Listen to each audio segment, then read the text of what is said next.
Toronto to begin this road trip, and we're going to go back and peel through some of those highlights from that last time out for James Paxton. It was obviously just magnificent by James Paxton, the first no-hitter ever authored on the road in Mariners franchise history, Mike, and he was brilliant from the first pitch. Well, you never know what you're going to see when you come to the ballpark, and for James, he had the good fastball early. There's the slider.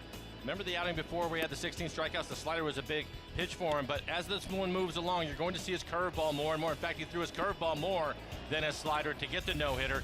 Just terrific stuff from James. And of course, this was really the defensive play of the game. Pilar, who we know runs so incredibly well. Seager, how about this effort at third base? Without question, you cannot do it any better. Ryan Healy over at first, excited about it. James, yep, there you go. That's the right reaction. Well, the defensive plays continued for the Mariners. This time the outfield getting in the mix. This one all the way out to the wall. Ben Gamble in left field with a two-hand catch. And I think this is when the guys out in the field can really feel some of the tension that's going on as James gets a little bit closer. And how about the first-year center fielder for the Mariners down to his side to make this one and rob a hit of Kendrys Morales, and you can see the facial reaction right there. Another great reaction. And then, of course, James again, dominant stuff as you go into the ninth inning, topping out at 99, hit 100 one time. Just terrific all the way around. Well, his last two innings, Mike, he just carves through the Blue Jays order. It takes no time for James to get really the final six out of this ball game. He was definitely feeling it, and you can see it right there with the good fastball, again, just dominating the Blue Jays lineup. And of course, wouldn't you know it, the 27th out would have to come against a former American League MVP. Not an easy play, as we mentioned, by Kyle Seager. Throw right on the money to first base. Spoke to Kyle the next day, and he said he was relieved once he saw that it was an accurate throw and that James got the no-hitter. Oh, my goodness. What a moment for the Mariners. What a moment for James Paxton. Ninth inning, 7 pitches to record the final 3 outs, Mike. His final 2 pitches, the hardest thrown pitches this season by James Paxton. Josh Donaldson, you saw the last ground ball out for him, a former MVP, and James really ramped it up. It almost didn't seem fair. Hit 100 miles an hour, 99 miles an hour to lock it down. What a performance. So the last start for Paxton, the no-hitter. The start previous to that at home against the A's, 16 strikeouts. There's not much more room for growth for James today, but we'll see what he can do on Mother's Day. Final game of the series, the rubber game of the Mariners and the Tigers. And we know this much. We saw plenty of highlights there from his first baseman, Ryan Healy. Healy, after kind of getting hosed earlier yesterday in the doubleheader, he made up for it. Ryan Healy, another mammoth home run. He has been scalding hot since coming off the disabled list. We got Mariners baseball coming up around the corner.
by the Emerald Queen Casino, presenting country artist Justin Moore August 17th. Tickets at emeraldqueen.com. By Safeco Insurance, find a local agent at safeco.com. Do more. And by your local Ford stores. Good look on the curb of Comerica Park. Mariners and the Tigers wrapping up the series today. The rubber game, Twinville yesterday. The Mariners and Tigers split it. As we take a look now at our Lexus starting pitchers. Blaine Hardy, a local product, up on the mound today, making his first start in his major league career. Longtime reliever before today. James Paxton, Mike, trying to top his last two, if not his last three starts today. 10 strikeout performance, 16 strikeouts after that. Then, of course, the no-hitter. Who knows what he's going to do today, but he's on quite the run for James. A dominant fastball, we know about that, 95 to 100 miles an hour. His slider has been unhittable. Opponents hitting just 167 on the slider. Had his best curveball of the year in his last outing against Toronto to get the no-hitter. He and Mike Zunino working together. I think he'll mix it up again early in this ball game. Now, we cannot wait to see what Paxton has in store for us. Meanwhile, Blaine Hardy, Mike, 167 career relief appearances today, making his first career start because Jordan Zimmerman is on the DL for the Tigers. Yeah, so congratulations to him on that. He did start at the AAA level, and they were able to stretch him out to 83 pitches. A few relief appearances here for the Tigers this year, but as Aaron mentioned, his first start so far this season. We'll see how far he goes. I'm guessing somewhere in the neighborhood of 60 pitches or so. Try to get 4 or 5 innings out of him. Blaine, born in Seattle, and no doubt grew up a Mariners fan, as we've had a chance to talk to him over the years when he's pitched in relief for the Tigers. Well, last night, game 2, Robinson Cano going deep, his 4th of the season. Mariners, Robbie, James Paxton all getting set. The deciding game of the series coming up right after this.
Swing and a miss, struck him out. Back out to left field. There it goes. There goes deep. He slides in. He's safe.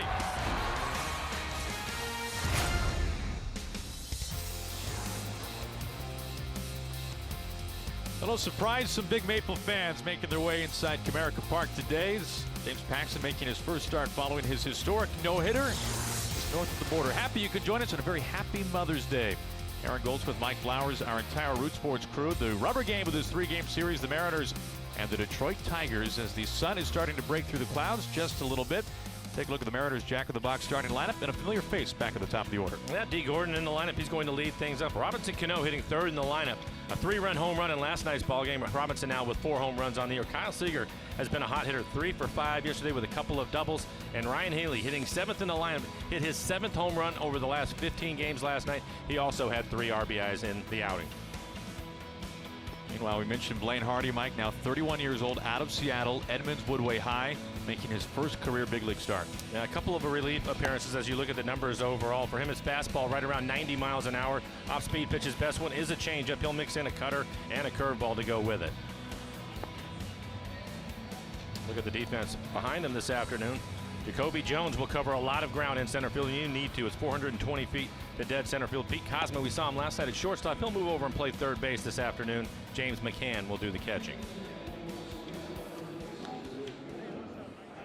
It's interesting. We have heard different takes as to how long of a leash Blaine Hardy will have today in his first big league start. Now, Hardy has been somewhat stretched out. He's been a starter in AAA with the Mud Hens in Toledo. Those last two outings, 83 pitches. He says he can go 100. Of course. Ron Gardenhire, his manager, says, oh, we're looking for a few innings, about 60 pitches or so. Yeah, that's what I understand. About 60. See how far he can go. A lot of times the hitters will let you know when he's starting to get tired. So we'll see what he has this afternoon. But man, must be a treat for Mama Hardy back home, having her son make his first big league start on Mother's Day. Well, I certainly think so. We'll see if he's nervous at all. He has a lot of experience at the major league level, just not as a starter.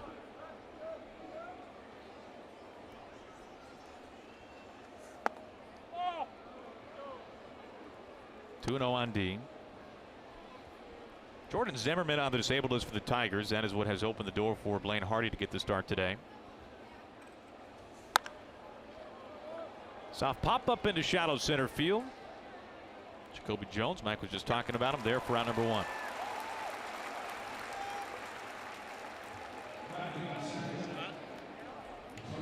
One out, that brings up Gene Segura. And the Mariners entering today 22-16, now a game and a half outside of first place.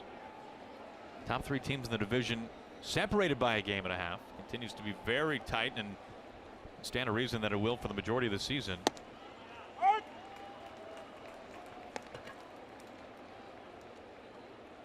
Tigers winning game one of the doubleheader yesterday. Mariners taking the nightcap.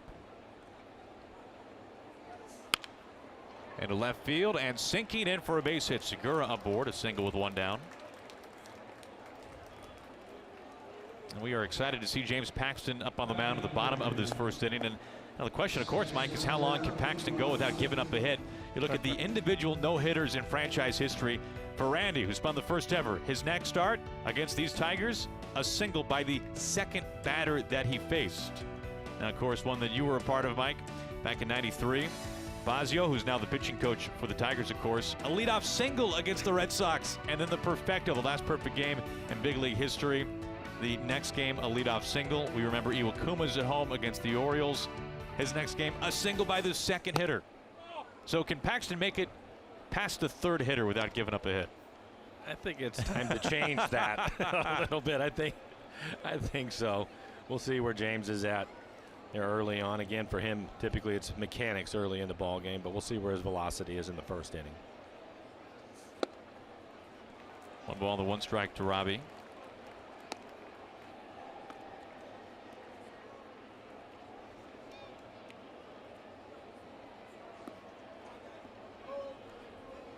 Cano with a 3-run homer in last night's game. Now 4 on the season as they keep an eye on Segura.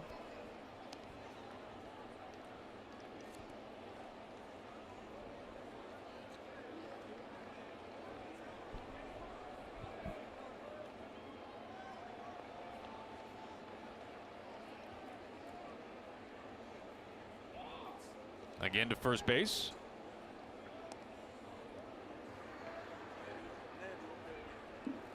You know, for Blaine Hardy, a number of years ago, pitching in relief for the Tigers, pitched at Safeco Field for the first time in his career. We had a chance to talk to him later that season, and as you might imagine, saying that was an absolute thrill. Edmonds Woodway High went on to pitch in college at Lewis Clark State College. That's in Lewiston, Idaho. Happened to be the same college Brendan Ryan went to.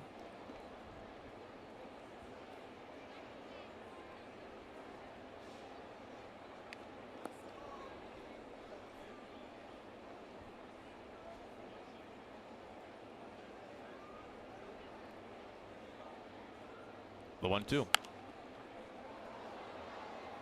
If you remember the timeline for the Tigers and their coaching staff, playing Hardy growing up, seeing the final days of Omar Vizquel in a Mariners uniform, and for many years Omar was a part of this Tigers coaching staff, their first base coach. Now he's with the White Sox organization.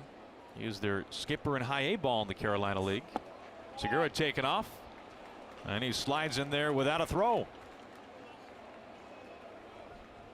Good timing for Gene. It's his sixth steal. Stealing on a breaking ball that was down in the dirt. So not much of an opportunity for McCann doing the catching today to throw him out.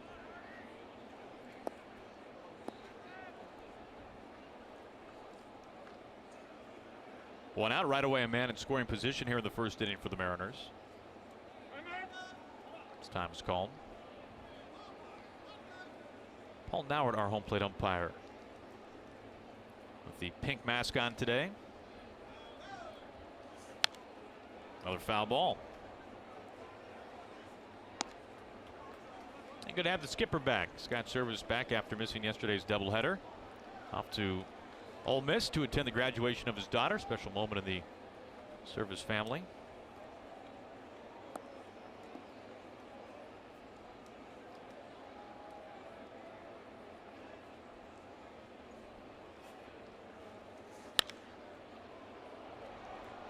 Now, one thing I've never understood, Mike, is why wins and losses get pegged to a manager if he is not there. The win yesterday went to Scott. The loss yesterday went to Scott for his all-time managerial record. I think probably because he's the one that's picking the manager while he's gone. Ultimately, he's still kind of in charge. Yeah. So I mean, he's not. So Manny was able to get him a split. I mean, he's not here. He had nothing to do with anything, whether that be good or bad. No, that's not true. Now, come on. I'm sure they talked about lineups and strategy and bullpen use. All those things were, I'm sure, discussed. I'm sure they were. Okay. Chopper left side. Cosma across the grass for out number 2. I'm sure they talked beforehand. In fact, I know they did. Well, you just mentioned that Segura has 6 steals on the year. That happens to be 5 more than the next man walking to the plate.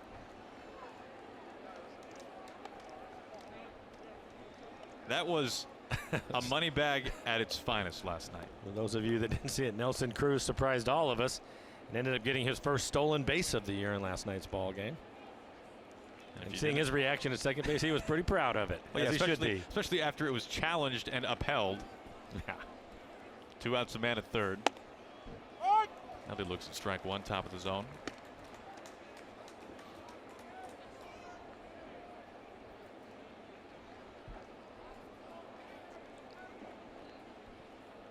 I'm sure they want him to run a whole lot, though. I mean, he looked good, though, right? He looked great.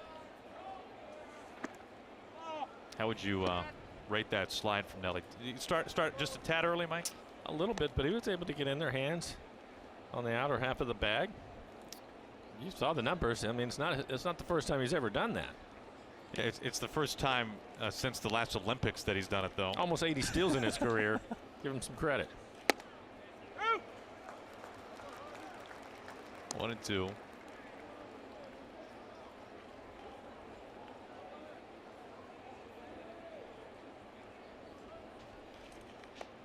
Two out. Segura out at third base. Check swing. They appeal. He goes. Nelly strikes out to end the inning. Segura stranded 90 feet from home. And what will James Paxton do today? We're about to find out.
No-hitter 5 days ago in Toronto to begin the road trip. He is facing a Tigers lineup today, Mike, that, well, in some ways resembles a lineup that we might see in Toledo. You're right, but they have a couple of veterans in there, including Victor Martinez, the switch hitter, hitting third in the lineup. John Hicks really having a nice month of May, hitting .366 in May, 3 for 4 last night with a home run. The former Mariner hits fifth. And Jose Iglesias with a home run in the afternoon game yesterday, a 2-run home run. He will hit 8th in the lineup. For James Paxton, we're all 2.4 ERA and 47 2/3. He has 67 strikeouts. A lot of strikeouts for him so far this year. Opponents hitting just 200. And a look at the defense. Guillermo Heredia will be in left field. Gene Segura had the nightcap off yesterday. Back in the lineup, he will be at shortstop, and Mike Zunino doing the catching. Ball one to Monta.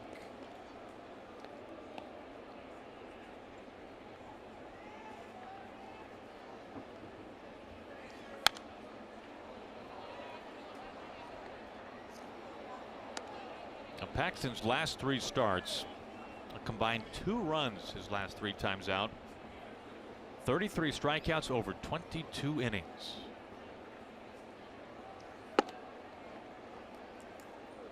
For James, his average fastball this year, 96 miles an hour. Slider, curveball.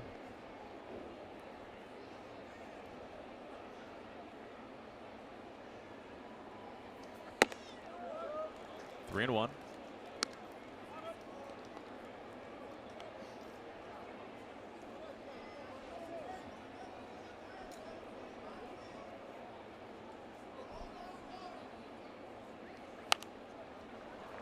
Pop foul, full count. But you do wonder, the days in between his no-hitter and today must have been the most bizarre period of time in between starts in Paxton's career. I mean, I don't think there's any question. He's been busy. A lot of people wanting to talk to him, and he handled it all, though. Here he is, probably happy to be back on the mound. Out towards right center. Gordon coasting over. So far, so good. One down. We've talked about this before. Best starts prior to a no-hitter dating back to 1938. Of course, for Paxton, the 16 strikeout effort. No runs against the A's at home. Howard Scherzer in 15, a former Tiger. 16 strikeouts and no runs as well. And then, of course, Johnny Vandermeer, the only to ever throw back-to-back no-hitters.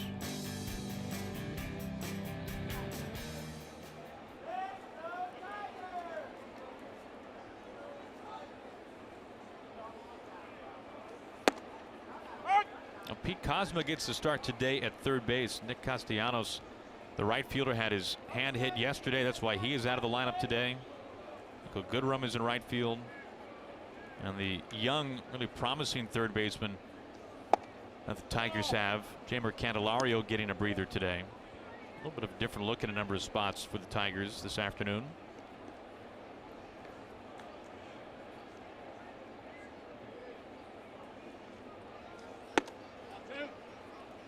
Paxton behind 2-1. Well, the first time he's hit 95. Typically for James Paxton in the first inning.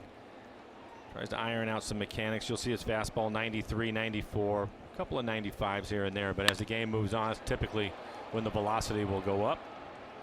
Deep busy early.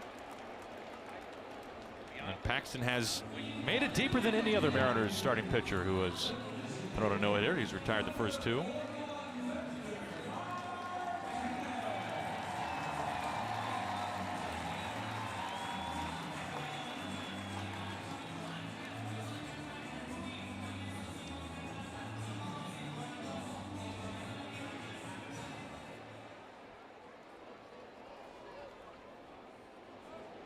Two outs for Victor Martinez. Apparently, Mike, if you expand things to the Mariners minor league farm system, Ryan Franklin spun back-to-back no-hitters with a couple of caveats. One, he had a bullpen appearance in between. Yeah. And the second no-hitter was a 7-inning game. Of course, doubleheaders in the minors, 7 innings as opposed to a full 9. Pretty impressive. It was very impressive. Ryan Franklin was also part of one of the quickest games we've ever seen. Ryan Franklin against Mark Berg in Chicago. The like hour and 20-minute game. Maybe. That was 99 minutes on the dot. The thing that's been interesting with James this year is opponent's hitting just 195 on his fastball, and I think it's because he's been mixing it up a little bit more. Still throws his fastball about 65% of the time, but also more sliders and curveballs. Swing and a miss. Strike 3. Martinez down on the slider, and Paxton a 1-2-3 hitless first.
Mother's Day, join the Mariners and Major League Baseball in the fight against breast cancer.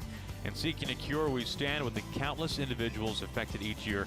Visit MLBcommunity.org to learn more. Very happy Mother's Day to you as we go to the top of the second. Cal Seager getting set to lead things off for the Mariners.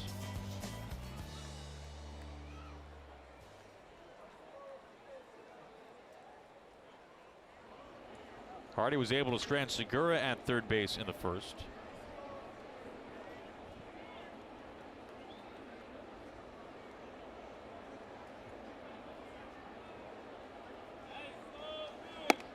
Looks the ball one.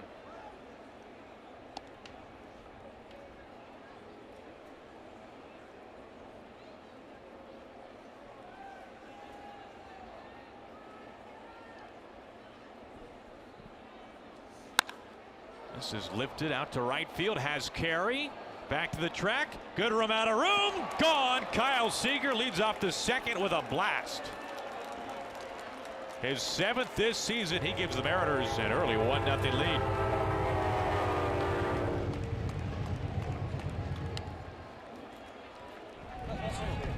You gonna use that pink back tomorrow, Mike? Why not? I know he continues to lead the way left on left as far as home runs go. Now 55 home runs since 2012 against left-handed pitching. Kyle is #1 in that category. And his first home run off of Jay Happ on this road trip in Toronto against a left-hander, and now another one. It's starting to get hot. Had 3 hits in last night's ball game, including a couple of doubles, and then right here.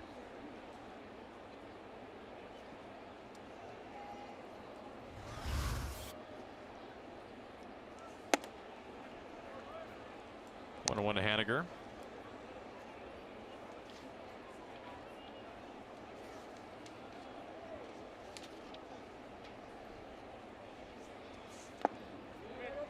He goes around, 1 ball and 2 strikes.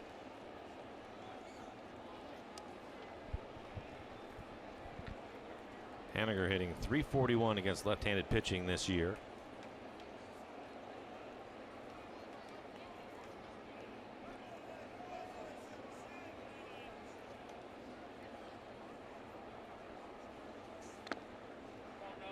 And the dirt, 2 balls and 2 strikes.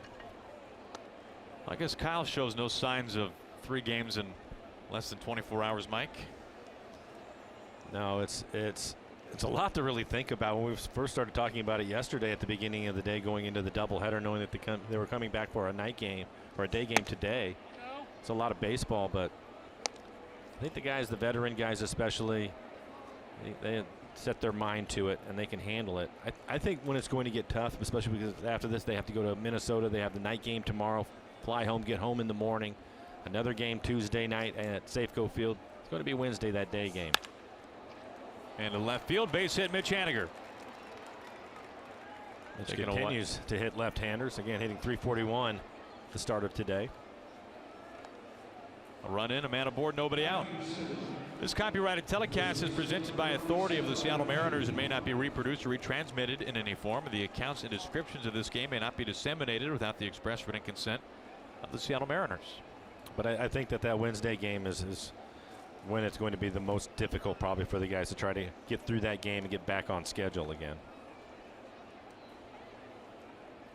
One game tomorrow in Minneapolis, then back home. Here's Ryan Healy. He has been red hot since coming off the disabled list. Out.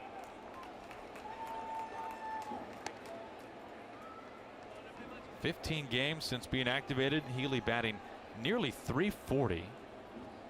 Over half of his hits have been for extra bases, including 7 which left the park.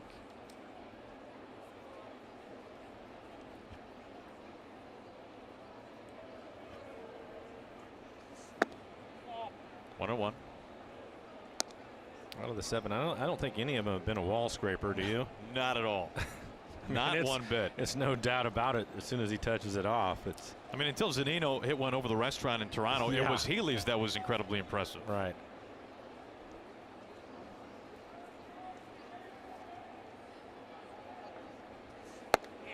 Out. 1-2. Well, even the home run that he hit yesterday here in this ballpark. Cleared the bullpen. Hit it over the original wall, which Right. they ended up bringing the fences in because nobody could hit it over the original wall. And he cleared all of it.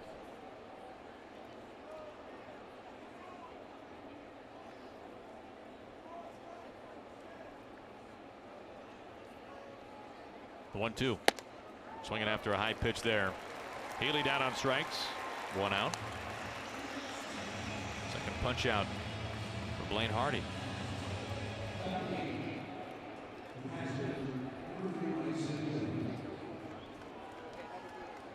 Speaking of that game tomorrow, Minneapolis, Mike, this I still can't totally believe, but it is true. I was talking with, once again, Tim Heavily of Mariners PR staff, one of the best in the business, and confirming with him today that that will not be a continuation of a series. It will be its own game, not a part of the full 3-game series. So, in other words, officially in the books, the Mariners had a series split. 1 game and 1 game against the Twins. Haniger back in safe. And tomorrow's game will stand alone. Which, I mean, why this is of some importance ultimately, let's face it, it's a win or a loss either way to the grand total record. But when you look at series wins and series losses, which the Mariners, especially on the road, the Mariners have been terrific at it. For sure. If they win Taking tomorrow, care of their I business. guess that is a 1-game series win. So it's like a wild card game. But Elias, who is the official statistician of Major League Baseball, this is how they see it. When you leave a city, that series has come to a conclusion.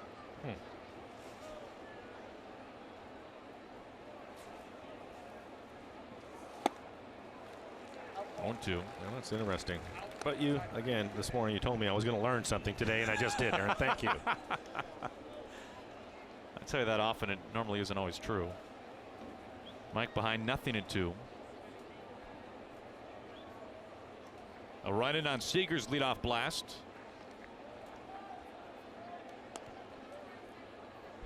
Which I guess means, Mike, years ago when the Mariners had to return to Cleveland A number of times. yes, those were all 1-game series.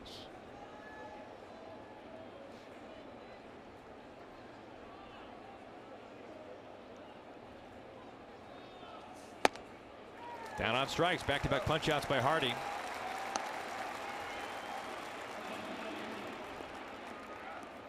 Well, how about our CenturyLink What's Next along the lines of tomorrow, that 1-game series. in Toronto, or excuse me, in Minneapolis. Wade LeBlanc making his third start since taking over for Erasmo Ramirez. And Jake Odorizzi, a new face in the Twin Cities this year for Paul Molitor, making his 9th start. Off to a pretty good start. 3.83 earned run average. Walk total's a little bit high for Odorizzi. 2 outs, Haniger at first base. Here's Guillermo Heredia, who looks at ball 1.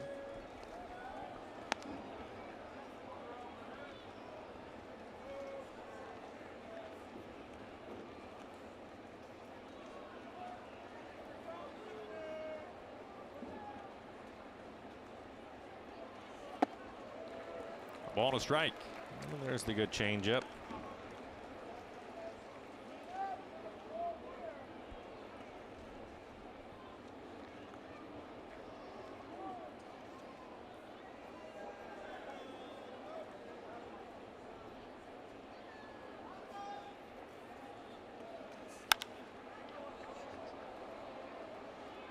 Into shallow right field. Machado called off. Goodrum is there to make the catch to end the inning. Haniger stranded, but Seager's 7th of the season has given the Mariners the lead.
For his 2nd hitless innings. How about this?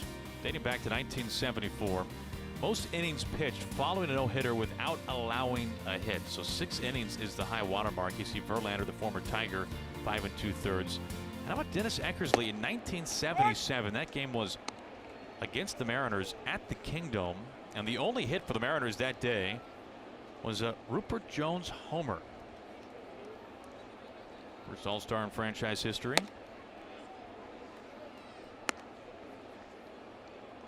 1-1 to McCann leading things off in the 2nd. McCann, maybe the most dangerous bat in the lineup today for the Tigers. He's in the midst of a 10-game hitting streak.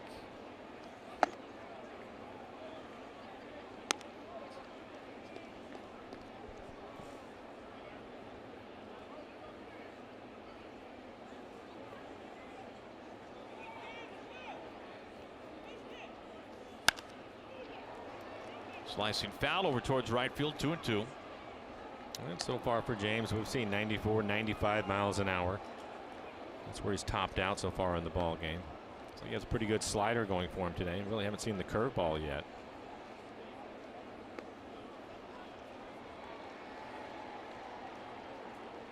Paxton's 2-2. Backhand.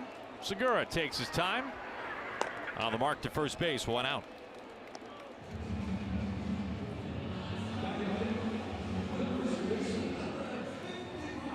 That brings up John Hicks, who had a home run in last night's game. Are you a little bit surprised to see all of the regulars in the lineup today? Well, Segura, of course, had the last day night off. Right. Well, I guess he played in the afternoon and night game off. Yeah. Be interested to see what happens tomorrow. And we heard Scott say at the start of this road trip that he was hoping to get a day for Segura. You can check that off the list. Seager and Cano. Right. The latter two have not happened, obviously. And Gordon had a day off also. Mariners in a pretty lengthy stretch of games, and we already mentioned the start times of travel, how jam-packed some of these games are. And maybe looking at it, it's going to be, again, the Mariners after playing tomorrow in Minnesota, they'll be in Seattle in the morning and having to play Tuesday night and come back with a Wednesday day game. So maybe that's where he's going to give Cano and Seager a day.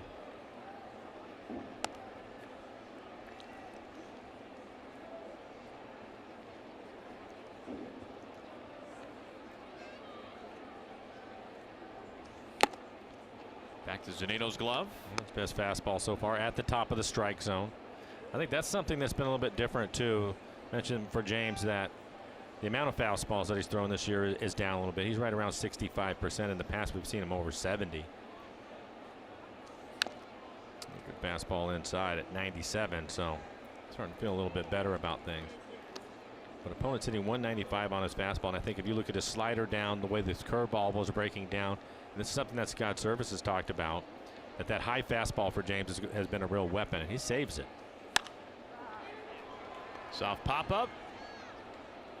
Haniger in right field. Camps underneath for out number 2. Goes on the slider. Well, there's fun for the entire family at Safeco Field on Sunday, May 27th, when the Mariners take on the Twins. All kids 14 and under will receive a Mike Zunino lunch bag courtesy of Aquafina. And this is terrific. Following the game, all fans will be able to come on the field to watch the Sandlot up on Mariners Vision. Log on to mariners.com to pick up your seats. That'll be a fun day at the ballpark.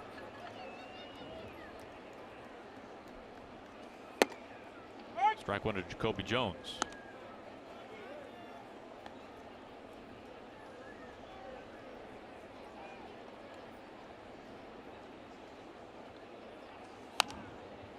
Paxton ahead 0-2. And now moving the fastball around. First pitch fastball on the outer half of the plate. That one in on his hands.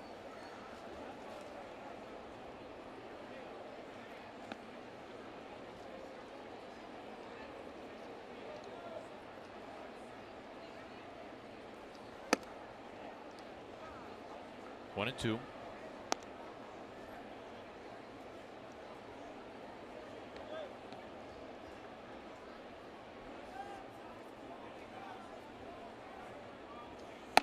Swings right through it, trying to chop down a tree at 97. Jones is strikeout victim number 2 for James Paxton.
Mariners lead at 1-0 as we open up the third inning. Top of the order coming to the plate. D. Gordon begins things. Swinging strike one.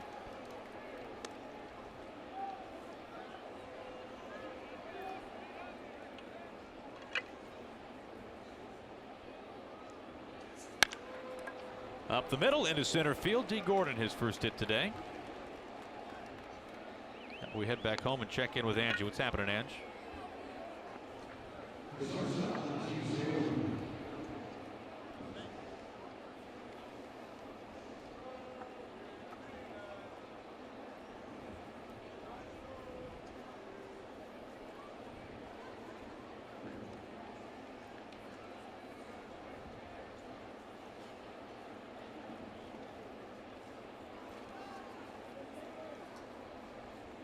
Thank you, Angie.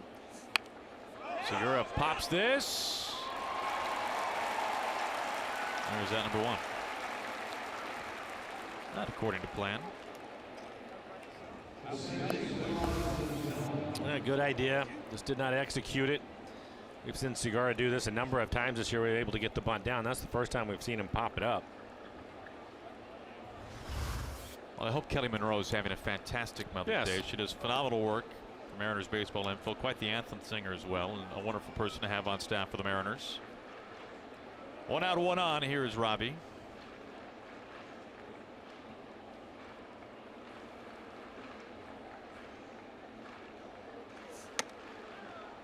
Looks at ball one.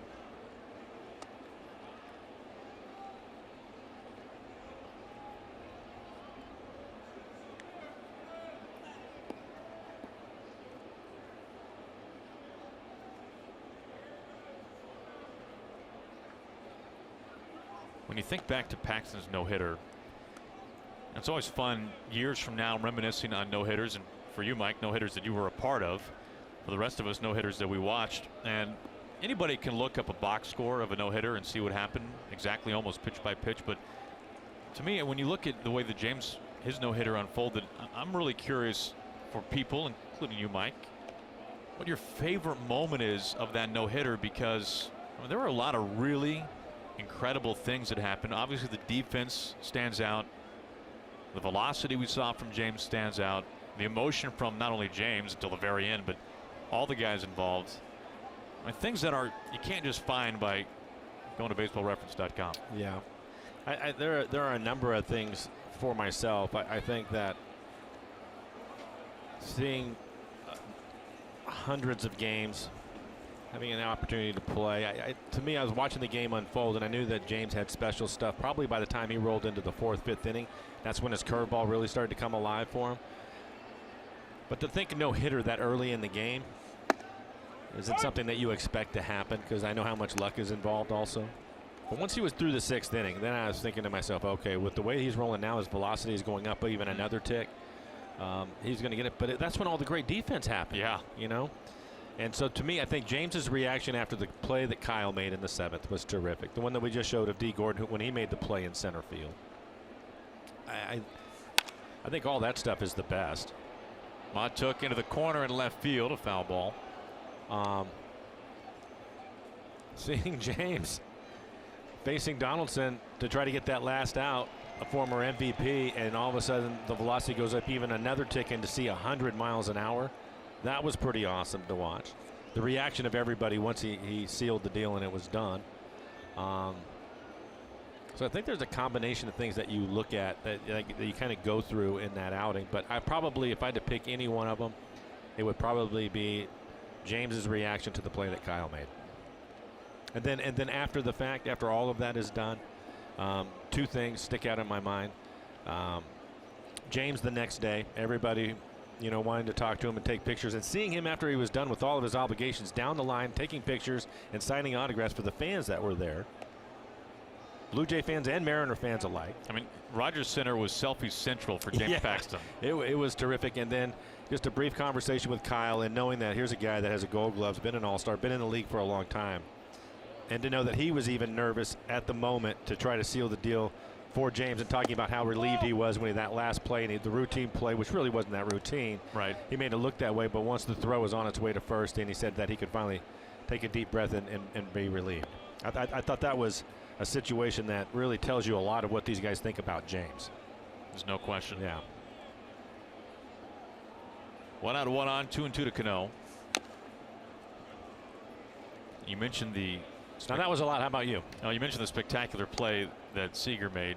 The fact that when he ran past Paxton, he said, "You're welcome." That's something I hope I won't soon forget.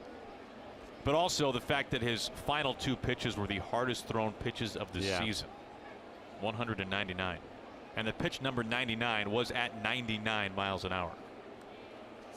Oh my goodness.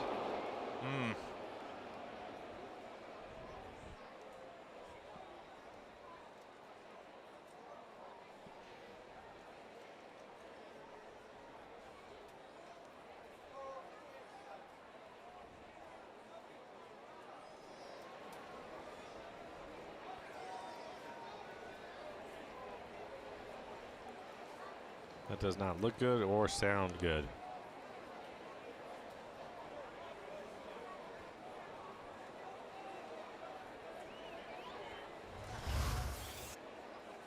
It's a 2-seam fastball trying to run it inside. And that's right on the back of his hand. You could hear the sound of it, and I was hoping that part of it was off of the knob of the bat, but that clearly was right on the back of his hand.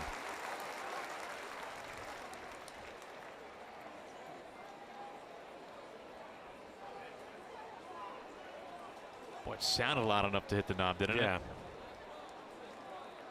That's it for Robbie.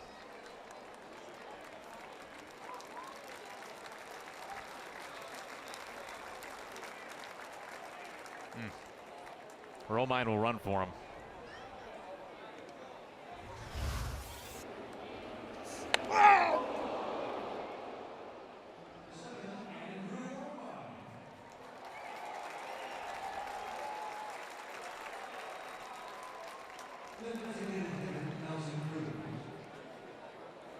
You could see that he recognized that the ball was chasing him a little bit. He just started to try to get his hand out of the way, as Andrew Romine again will be pinch running for him, but just a little bit too late.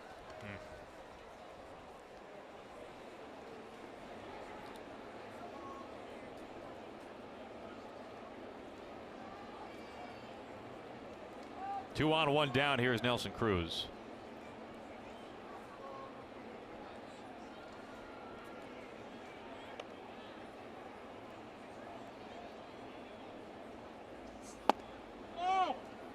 Ball 1.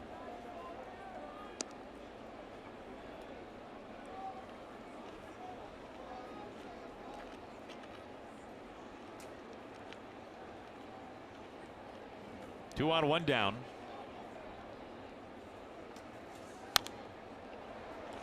This gets out of play, foul. 1-1.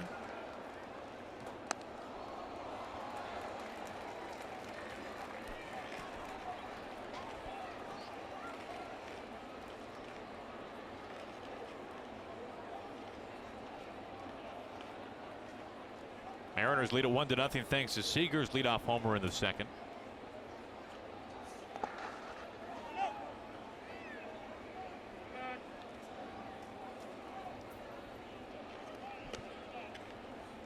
McCann, as usual, doing the catching today for the Tigers. Was on both sides of the doubleheader yesterday. Was DH in game 1.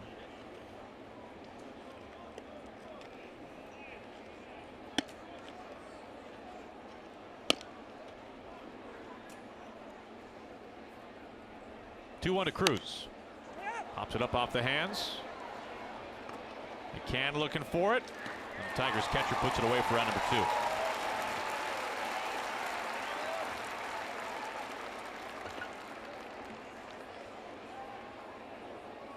Brings up Kyle Seager. Tell you something else about that no-hitter, Mike, that you kind of get buried if you're just looking at the box score. It's how you can kind of feel the crowd turning in James's favor over the last couple of innings. One of their own. Yeah, you could definitely tell. I think early on it was a little bit different. It definitely was. We're not real happy, but As you see the numbers for Kyle, really done a nice job hitting with runners in scoring position. 316 average for him. But yeah, I think that you're right. They could sense it. One thing I found surprising, talking with their manager, John Gibbons, the next day. Gibbons has been in the game his whole life. First no-hitter he's ever been a part of. Really? Yeah. That is surprising. Huh.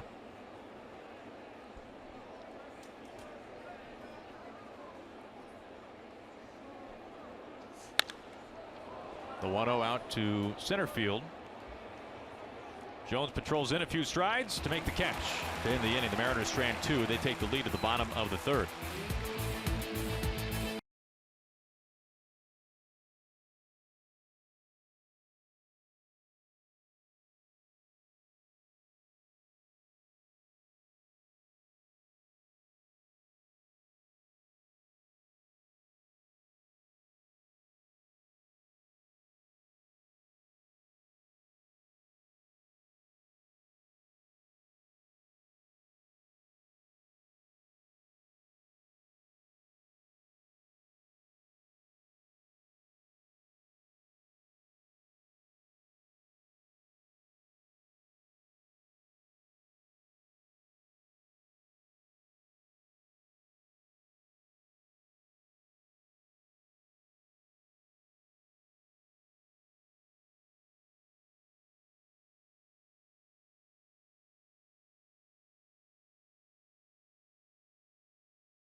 Seattle Mariners baseball on Root Sports is brought to you by Safeco Insurance. Find a local agent at safeco.com. Do more.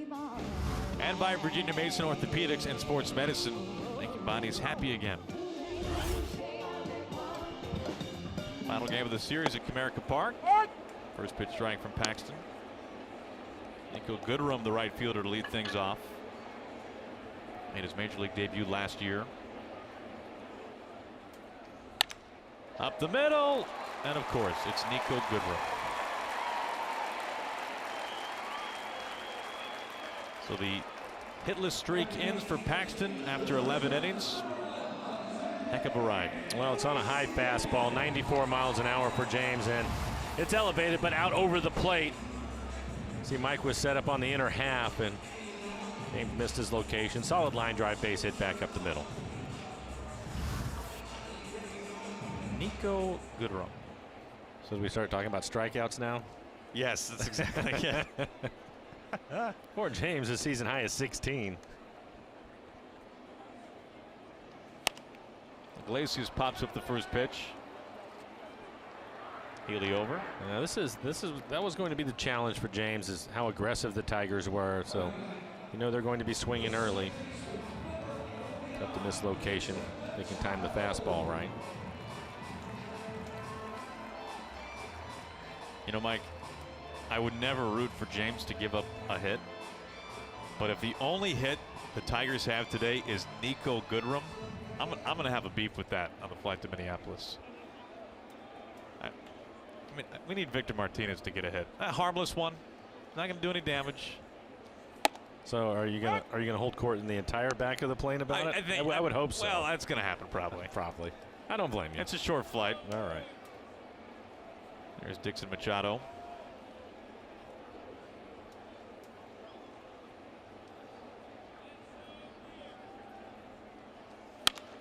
Into right field. Dunks in, base hit. Machado will do. Goodrum into second base. A couple on with one out.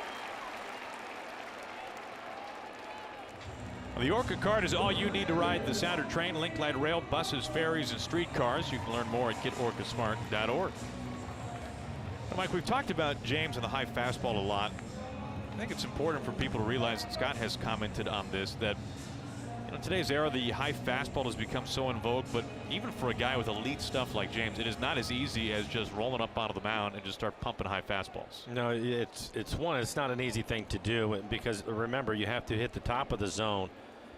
If you get below that, then obviously you're going to be belt high fastball. Typically it's going to be in the middle of the plate. You're trying to get him to chase it. Like that right there is a pretty good high fastball, probably just above the zone. As you see it right there on the EQC tracer. But I think the big key, and this is something that Scott talks about, not just with James, but with all of the pitchers, is mixing in the breaking ball, getting some pitches down in the zone, working down in the zone early in the count, and then hit the top of the zone with the good fastball. Now I think James can probably do it a little more often and maybe even earlier in the count to some hitters because of his elite fastball.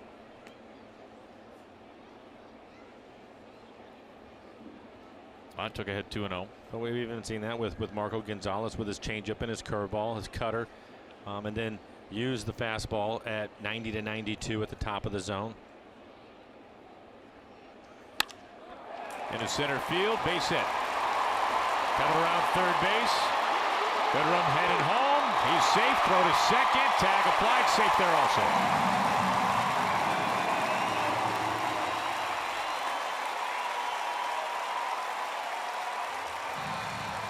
All tied at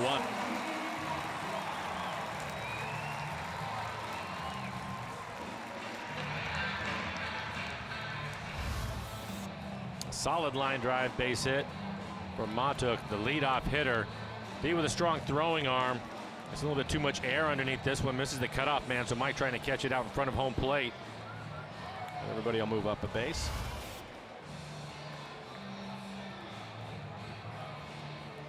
Here comes Mel.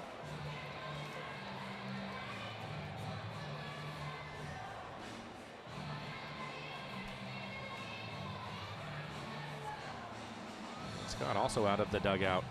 In conversation with Paul Nauert, the home plate umpire, as Mel is talking to James.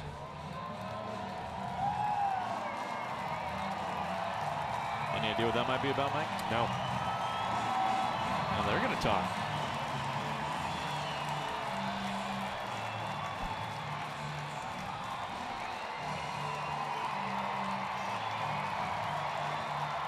Kerwin Danley in the middle, that's the crew chief.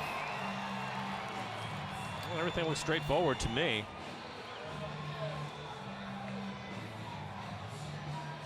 I'm talking to Gardenhire.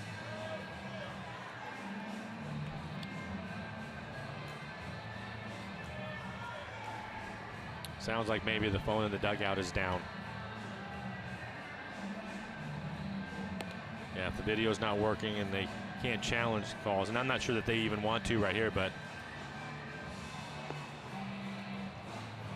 seems to be what the issue is.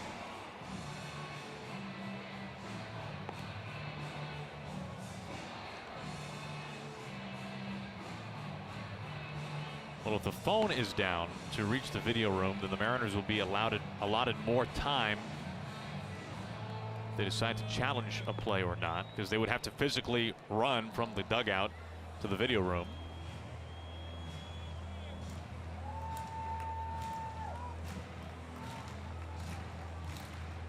So 3 hits in the inning, all of them on the fastball. So we'll see if James will start mixing it up a little bit more after the conversation with Mel.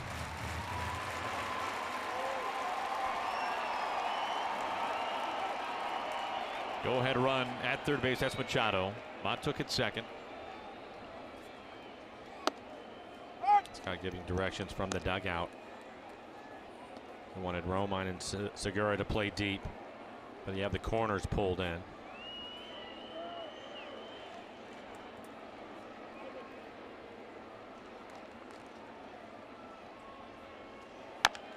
Chopper. Segura on to first. I get the out there. Meanwhile, Tigers take the lead. Machado scores from third. Cosma picks up an RBI.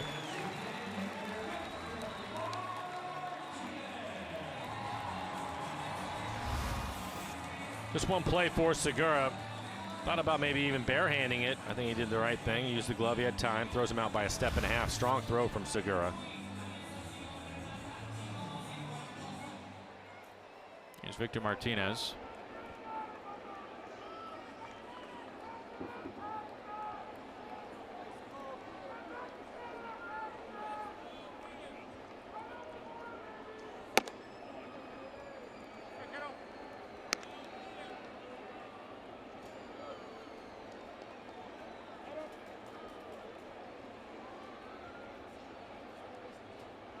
Scoreless inning streak for James snapped here in the third.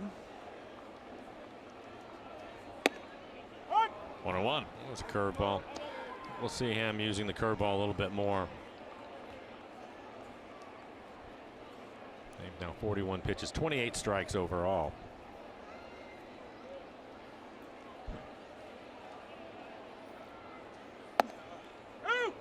Again.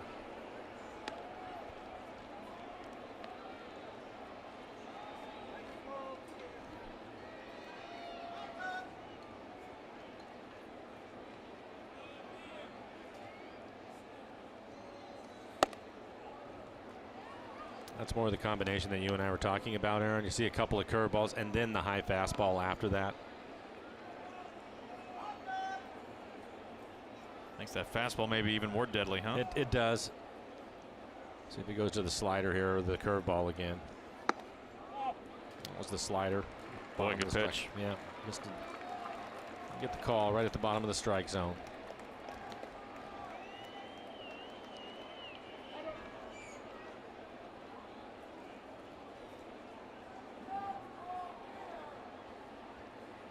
The 3-2. Gordon moving over, puts it away for out number 3. That ends the third. A couple of runs in for the Tigers. They have the lead.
Tigers now have the lead.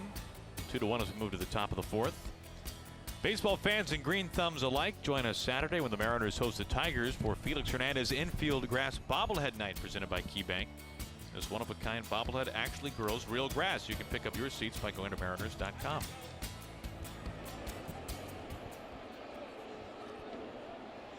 More conversation inside the Mariners dugout. Well, you can hear it video down right there.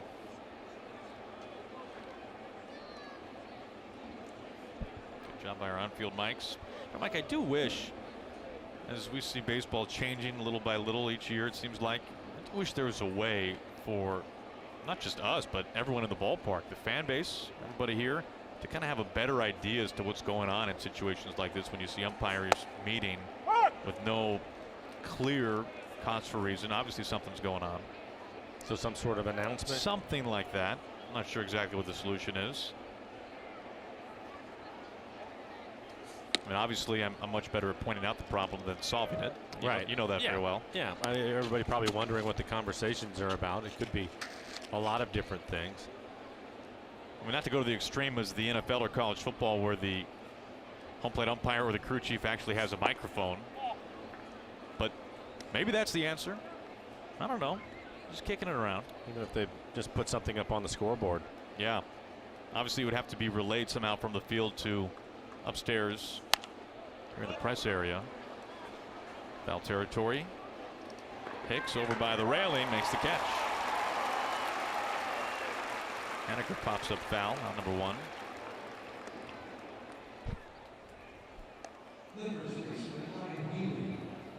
Went out for Ryan Healy. Blaine Hardy is really throwing the ball well, and we thought maybe around 60 pitches for him today. He's now at 54. 54 pitches, 35 strikes.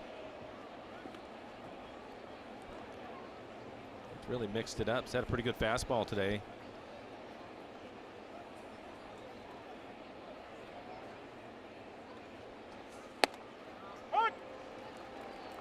Mariners had a runner in scoring position in the first. Of course, the solo home run by Kyle Seager in the second, and then D. Gordon was stranded out at second base in the third inning.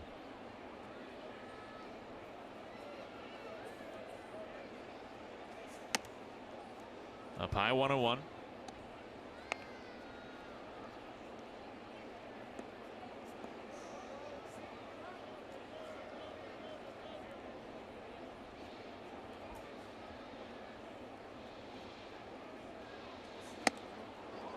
That fastball gets him again.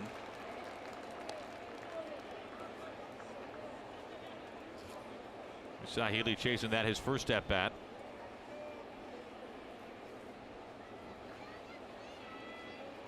One out, nobody on, top of the 4th.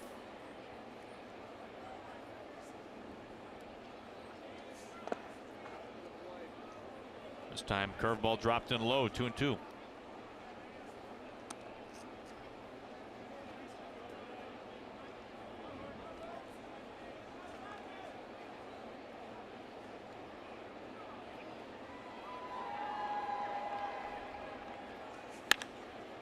This is tomahawk foul over by left field. Able to get to that high fastball. I guess so. That's Mother's Day souvenir. And this at bat, 5 pitches, 4 fastballs, all of them at the top of the strike zone or higher. All right, probably cheating a little bit, looking in that area. On slicing into shallow right center field for a base hit. Healy aboard. His first hit today comes with a 1 out.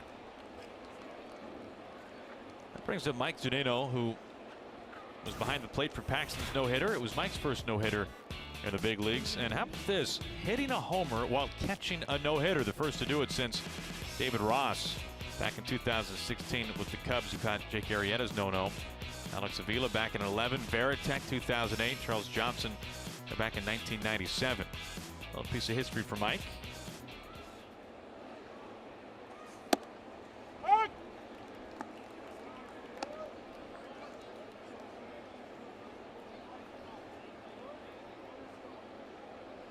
Now this begs the question, Mike. Which home run in Toronto for Mike Zunino was more impressive?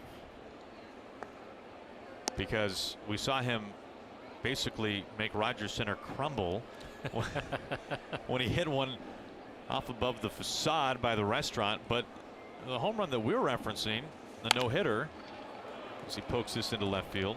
I mean, Mike, that was an inch off the plate, and Mike took it the opposite way over the fence. I mean, the obvious answer is the one that was hit about 500 feet, but there aren't many guys who could homer on that pitch that we're talking about on the no-hitter.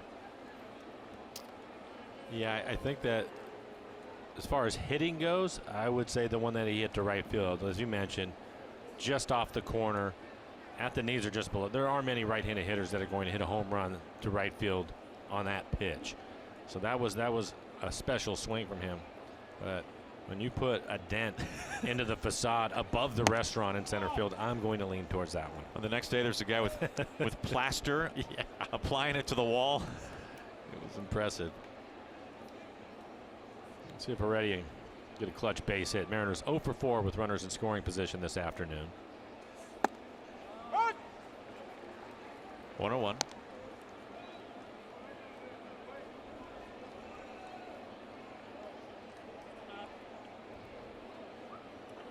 Only run today coming on Seager's homer. That began the second. We play in the fourth.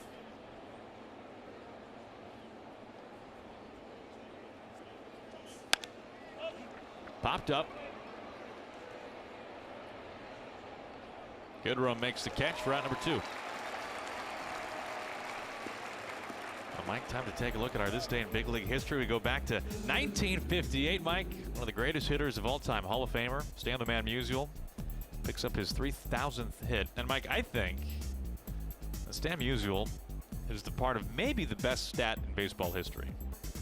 1,815 hits at home, 1,815 hits on the road. Now, come on. Show me something better than that. Yeah, that's me. I would say that's consistent. Oh, man, road. That's amazing, really, when you think about it. But, yeah.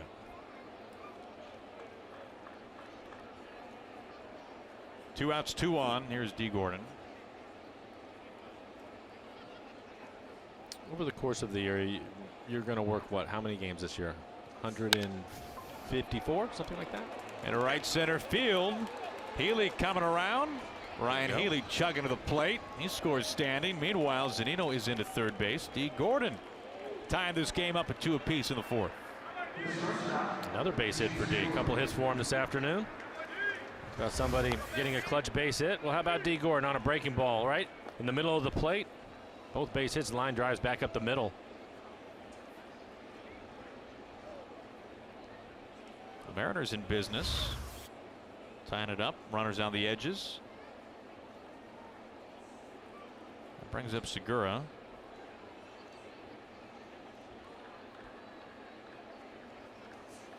First pitch. Hard ground ball over to Cosma. Goes a short way to second base to end the inning. D. Gordon, though, couple of hits and RBI. We're tied.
Tiger and a guy who's had a pretty big impact here in the community in Detroit, Justin Verlander, who just started an absolutely fantastic foundation, Warriors Foundation, Wins for Warriors, and obviously helping those who've served our country.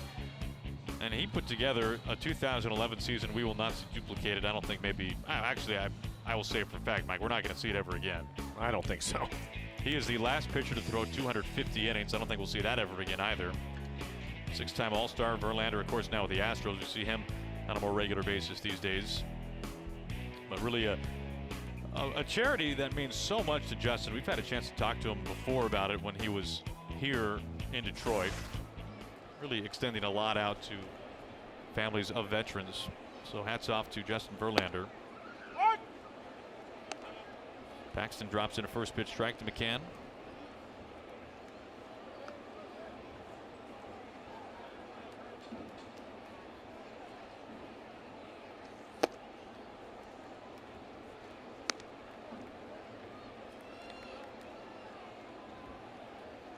We were talking about it earlier with the Tigers again. They're so aggressive. I like that he started this inning off, this hitter off with a curveball for a strike.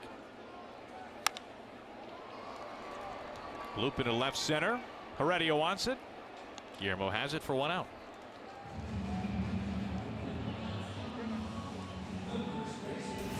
Well, tomorrow, a 1-game series. Beautiful Target Field. Wade LeBlanc, start number 3. Jake Odorizzi making his 9th start. This is the makeup of the snowed out game, I suppose. It was snowing a little bit by the time the Mariners took off. It was frigid, of course, that opening series at home for the Twins back in April. And at last look, Mike, the weather in Minneapolis tomorrow will be like the warmest weather we'll have seen all season. 80? Yeah. It's a little bit warmer than the last time we were there. Easily the warmest day. 1-2 on Hicks.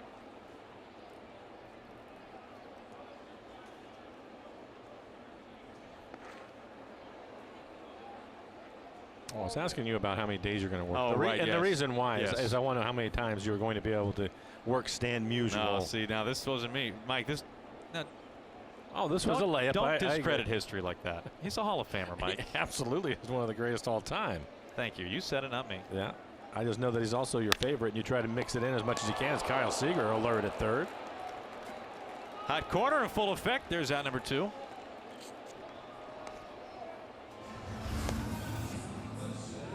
Kyle helping James out again.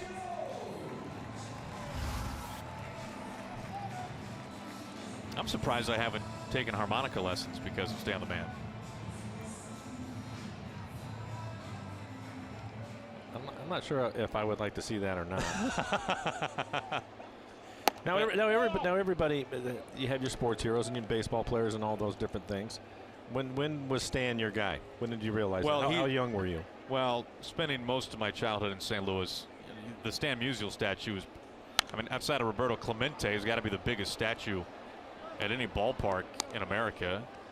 Clemente's statue at PNC is enormous, but Stan is obviously so revered. I can remember when he passed away and how just heartbreaking that was for the entire city. Obviously, I never got to see Stan play in person, but man, every opening day, all those legends being paraded out on the field, and the Corvettes getting out of the cars, the red Blazers. Pretty cool. It's incredible, and of course Stan was front and center.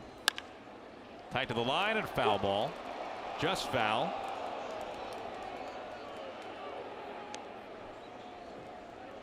Makes me wish I was left-handed to have that stance, Mike. That was incredible about Stan. He won the MVP award the year after he returned from military service. Speaking of hats off for heroes. And he said that he learned his home run swing, a swing that would develop more power for him during that year that he was in the military, because he was a part of basically an entertainment program where guys would go around, they play baseball, help kind of lift the spirits of the troops, right? I mean, here's Stan Musial and all these other guys after all. And the servicemen, they wanted to see home runs. Nobody wanted to see you spray singles out of the gaps. And he really credits that time of the military for helping him kind of adapt a swing that could let him hit out of the yard more. Well, obviously a great player. I know what he meant to St. Louis. It's been great for me to be able to go back to St. Louis a number of times, and you mentioned the statue and all that. So continue to drop his name. Thank you for baiting me even further. No problem here. Pretty good battle going on right here. I'd say so. This will be the 8th pitch coming up.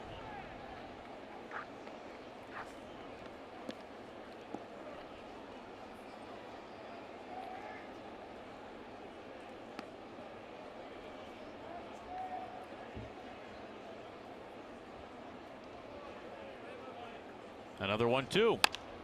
This time it stays fair. Backhand plays Seager. Makes it look easy. Side retired in order for the 3rd time in the first 4 innings. We're tied after 4.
terrific, Mike. These are the mom and dad of Jacoby Jones. And they're watching this. What's Seager going to do? Are they going to get a hit out of this? Now my favorite part, subtly here, Mrs. Jones pulling the earbuds out, listening to Dan Dickerson and Jim Price, the voices of the Tigers on radio. That's great. That is very cool, man.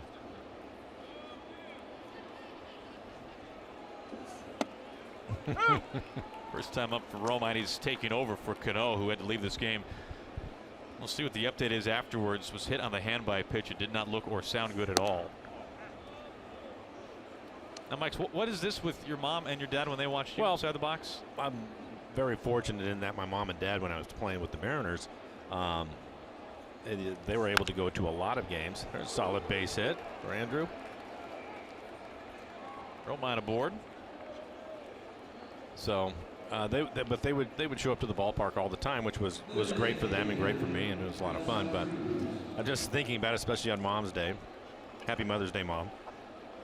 But my mom would sit up there, and when this thing started, okay, she used to think that if I flew out to center field, that's a hit. Really? Yeah, I was one of the greatest hitters ever.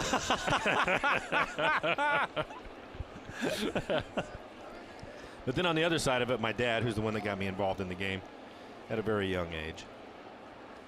There were times when, like most dads, I would think, we'd get a little too nervous, especially if I wasn't having a particularly good evening. Sometimes sitting around waiting for that third at bat was a bit much. But at the end, it was a lot of fun. So you're telling me that anytime you put the ball in play for your mom, that's a hit?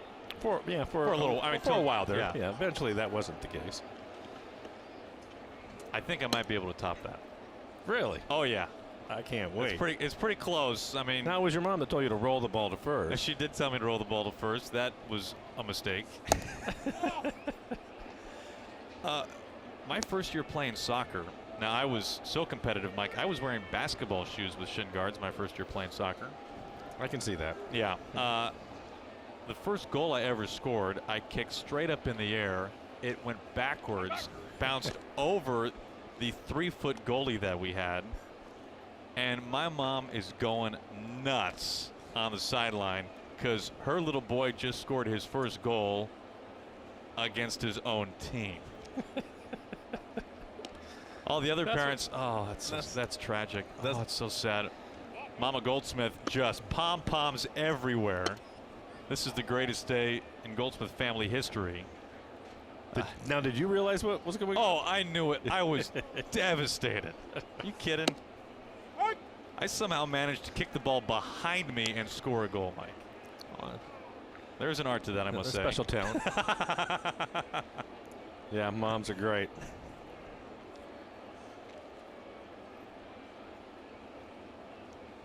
Romine aboard, Cruz at the plate. LD had 3-1.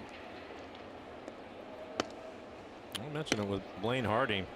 A couple of starts, his last few starts in the minor leagues, he was able to stretch out to 83 pitches in each of those outings. He's now at 77. We thought maybe 60 would be the limit for him. The bullpen cooking for the Tigers. 2 on now. They have a right-hander getting loose.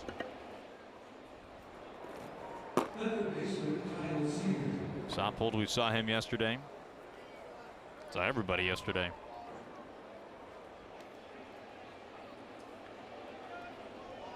Chris Bosio, the pitching coach, on his way out to the mound.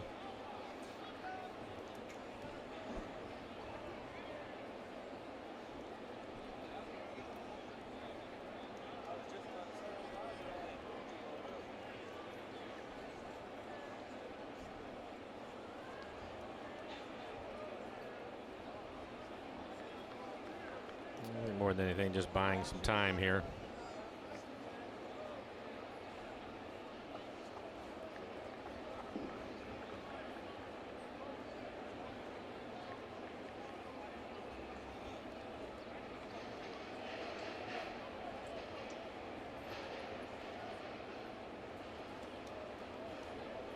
Hardy working with a couple of men on base. Go ahead run at second. That's Romine.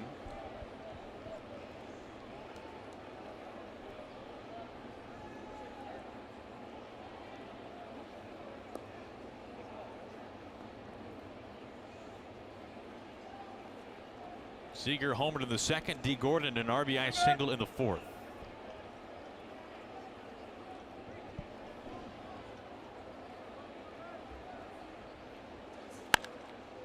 On the first pitch, seen a lot of pop-ups. Iglesias, the shortstop, out number 1.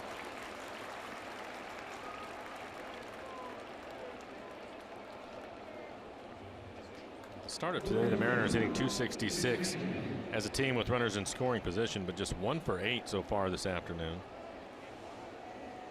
Here comes Gardenhire.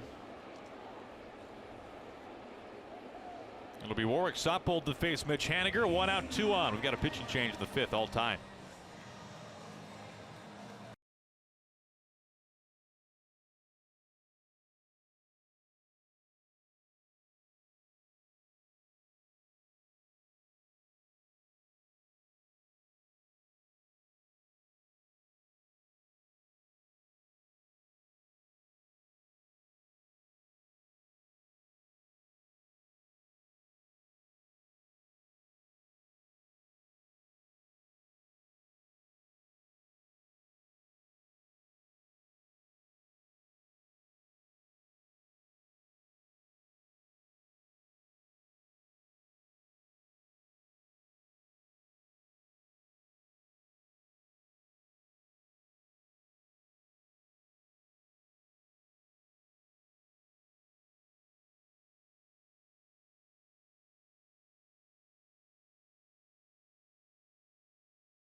Yeah, not bad at all, boys. Sorry to hear that news on Chuck Knox, Angie. Thank you for passing that along. We're all tied. 1 out, 2 on. Haniger, the batter, facing Warwick Soppold, the new pitcher.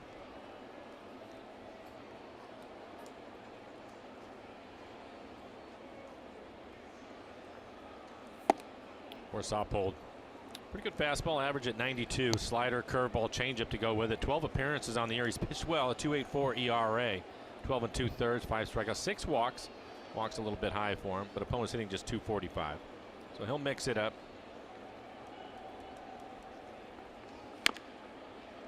Foul away.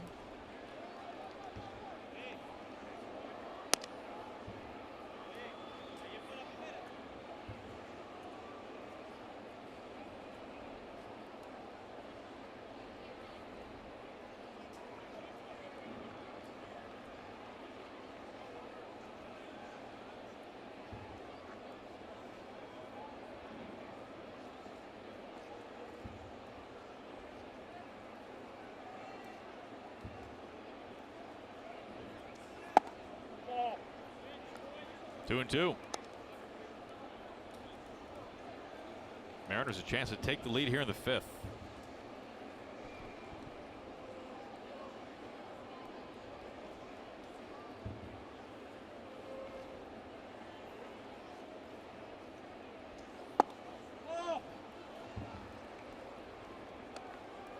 Close pitch, full count. Haniger has Romine out at second base. Cruz, who walked out at first.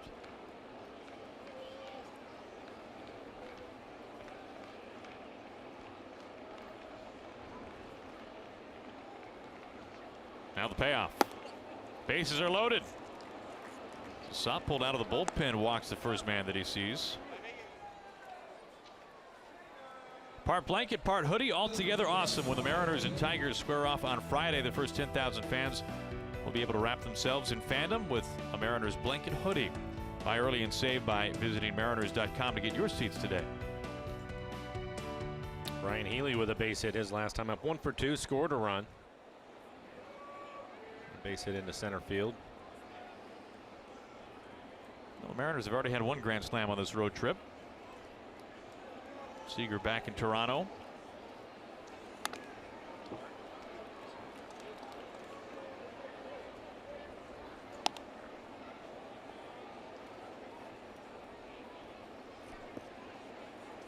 Bases loaded, 1 out. Infield straight up. Jones in center field, shading towards right center.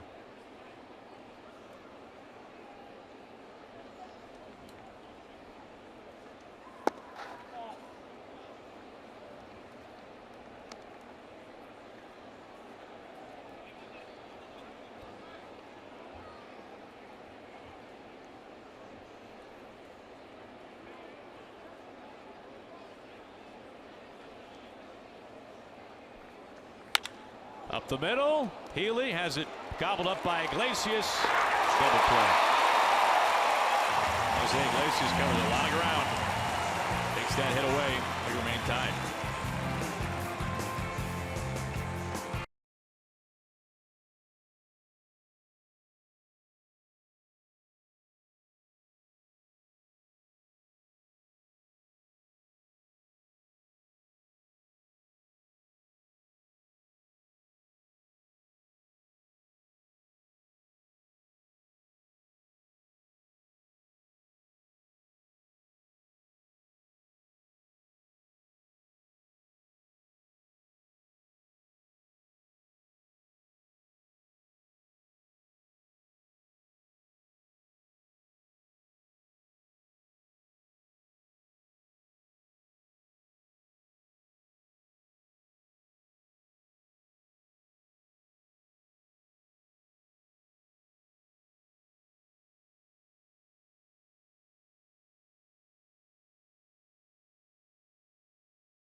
Mariners and the Tigers, the rubber game of this series.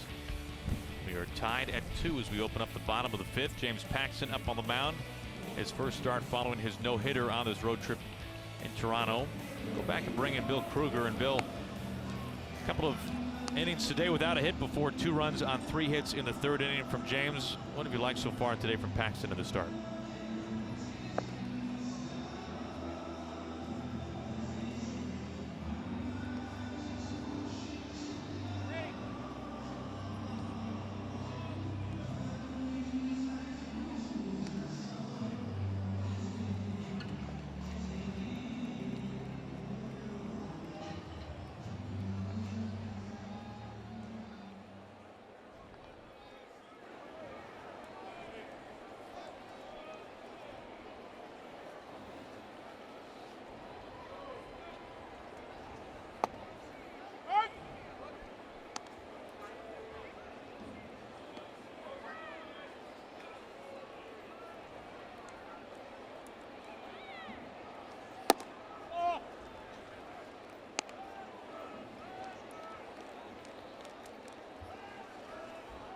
Bill, I'll be curious to just, we were talking also about the high fastball, and we see it more and more, not just with James, but with everybody, and they talk about it. What's the difference between throwing the high fastball when you were pitching to what it's evolved into today? Because we show it all the time on the tracer at the top of the zone for a strike. Haniger running out of room. Mitch watches this get out of the yard. Goodrum second this year, his second hit today. Tigers have the lead.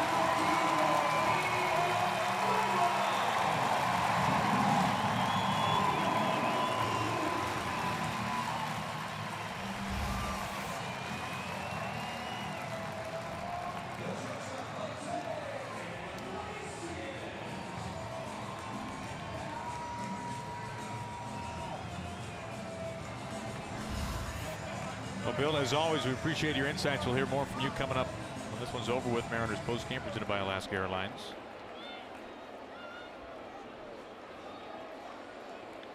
Tigers now have the lead. Another high fastball, just missing with it. But I think Bill is right too. They're obviously trying to call it more. It used to be, Aaron, 0-2, 1-2. You would see pitchers, they would waste it, basically, is what they would call it, to see if they could get you to chase. But we didn't see him very often trying to throw that high fastball for a strike, unlike in today's game. He's now missing with the curveball to fall behind in the count.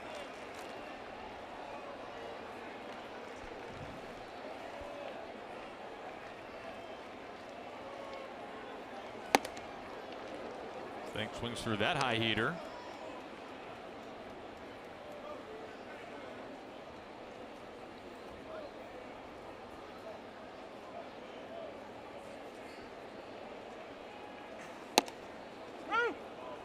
Feel for that curveball this time.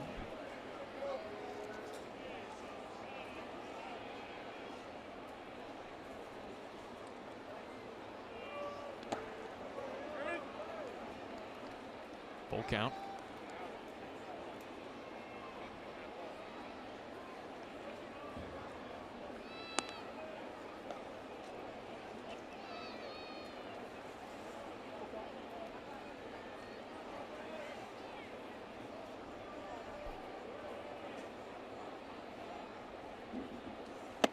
Swing and a miss for strike three. That fastball gets Iglesias. High fastball up out of the zone, but he still chases it at 95 miles an hour. No chance to put it in play.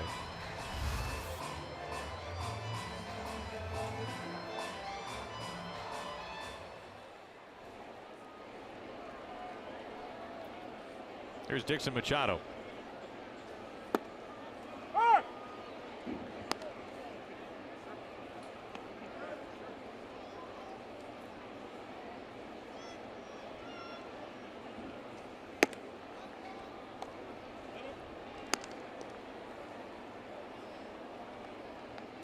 Part of the reason why the Mariners will be playing a 6:10 Central Time game tomorrow, the makeup is because the the Twins are on the West Coast playing the Angels. Ohtani is up on the mound today for Mike Scioscia. An interesting comment by Scioscia today, Mike, in his pregame media session, saying that he thought of the idea of scrapping the DH and putting Ohtani in the lineup on the same day where he starts as a pitcher. Decided not to do it, but thinking that later in September, if the bat is needed more, finds Heredia in left field, that he would consider doing it then. If, quote, we really need his bat in the lineup. That is interesting, because the way it works right now, he's not in the lineup the day before or the day after he pitches, so it would seem a bit strange to put him in the lineup on the day that he's actually on the mound. But I don't know enough if that's something he did when he was in Japan, if he would hit and pitch on the same day. I don't know. But I think if he was going to mention it, he's at least had the conversation with him. Here's Montook. I mean, to be fair, there are 15 teams who say, well, yeah, our guys do that every day. Obviously something foreign in the American League.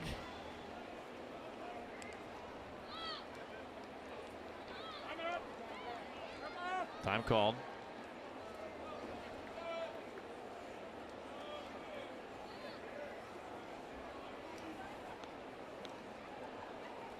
I'm not sure how many of those 15 teams have their pitcher hitting on that day and expecting some offensive production. Expecting a home run like they would from Ohtani. Well, Matuk not happy that Nauert is not asking for help on that check swing. We've seen that a few times in this series already.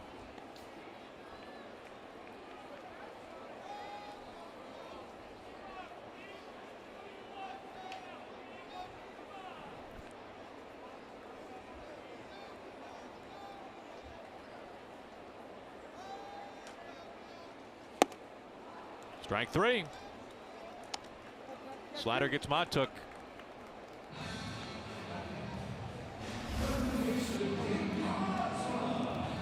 See that a lot with his slider to the right-handers. That one probably elevated more. They wanted that down out of the strike zone. James able to get away with it. He swings over the top of it. He's ahead in the count 0-2, 1-2. He's trying to bury the slider.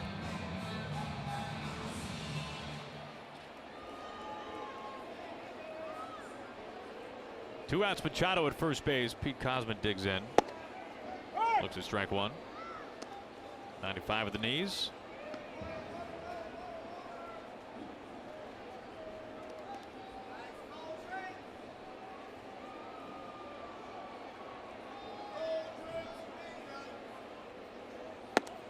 Oh, 2.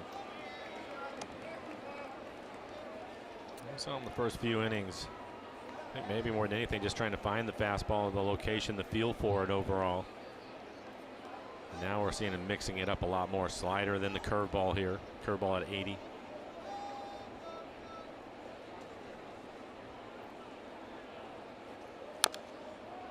Tap foul.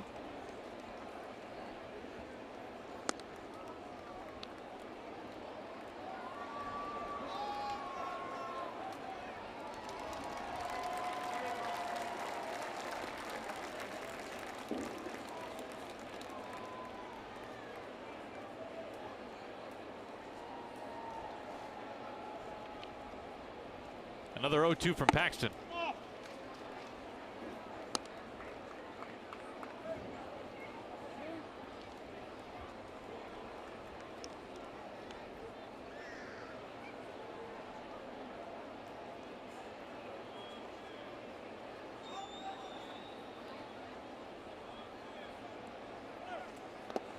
Pitch low in the dirt. Machado taken off into second base.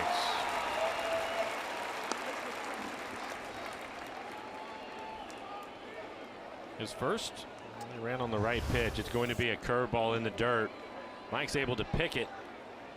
Probably ended up more in the heel of his glove. Tough time with the exchange. Decided not to throw it. Probably a good idea not to throw it down to second. I don't think he would have been able to get him. Pretty good jump.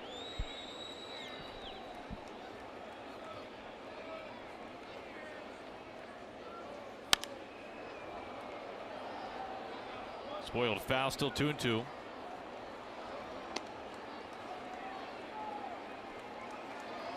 Tigers 1 for 3 runners in scoring position this afternoon.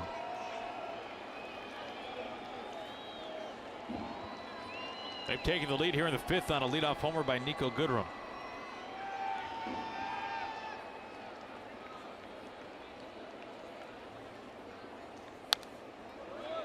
Fouls off another.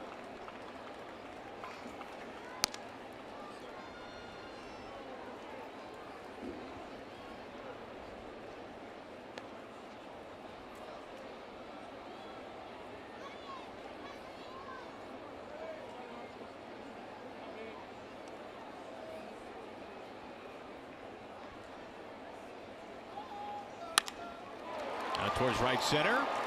Gordon's got an easy beat on it for round number 3. Goodrum's homer gives the Tigers the lead through 5.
Take a look at our Columbia Bank difference of the game.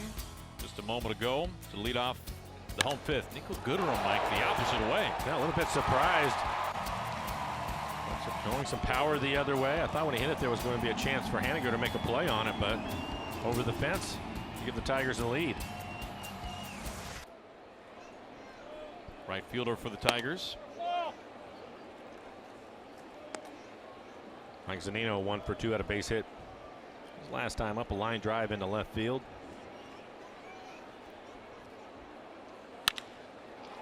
Just Something like that. Into left field. There we go again. He's 2 for 3 today.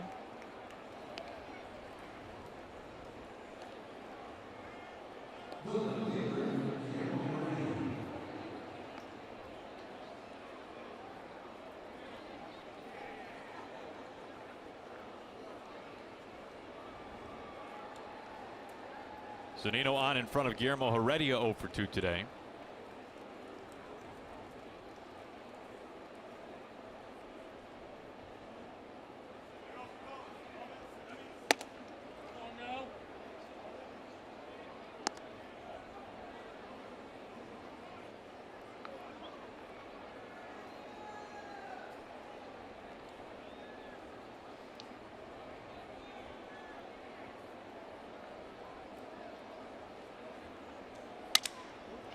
Breaks his bat. Cosma at third base. Already tough to double up. It's low underneath Hicks's glove. Bounces it right back to him, though. I'll keep Heredia at first.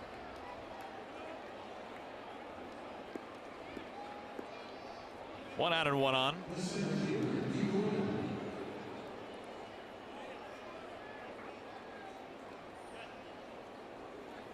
You know, Mike, I did not know this until the other day about Comerica Park, that this is the flagpole from Tiger Stadium that they brought over here. And at Tiger Stadium, that flagpole was in play.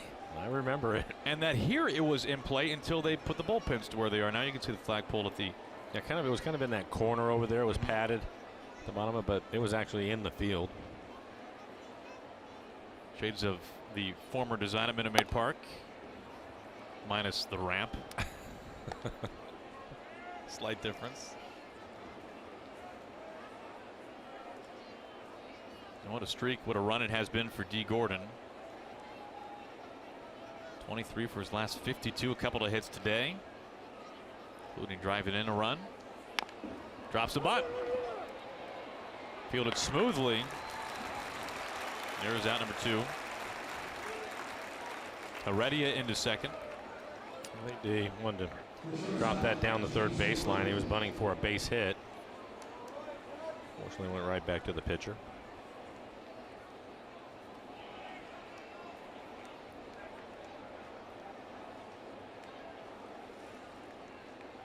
Goes down as a sacrifice for D. 2 outs. Heredia at second base. Here is Segura.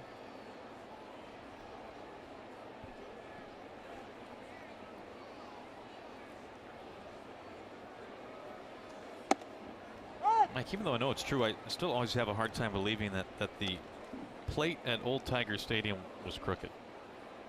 Why? I mean, I know you lived it. Yeah, I actually stood there and I saw it. I'm not saying I don't believe you, but it seems like or the other 1,000 guys right. that stood there. Seems like it would be an easy fix after that was noticed. Not the case apparently. Gene grounds out to end the inning. Heredia is stranded.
Seattle Mariners baseball on Root Sports is brought to you by BNSF, sponsor of the BNSF Blast. By CenturyLink, connecting you to the power of the digital world. By Money Tree, proud to make a donation to Mariners Care for every Mariners win. And by Jack in the Box. Try the new Cholula Buttery Jack, part of the Buttery Jack family only at Jack in the Box. Very happy birthday to one of our good friends, Kevin Voch, who takes all those shots that you see when we come back from break. Kevin, who is an avid rider of any carousel merry-go-round he can find. Works out for him this time around. Actually can do a little work. Victor Martinez leads it off facing Paxton. Out right in front of the warning track to Heredia. America holds it. There's that number 1. But Kevin, a tireless worker who lugs that camera around everywhere, including on the plane, off the plane, on the bus, off the bus. We're happy to have him. Fortunate to have him. 1 out for McCann.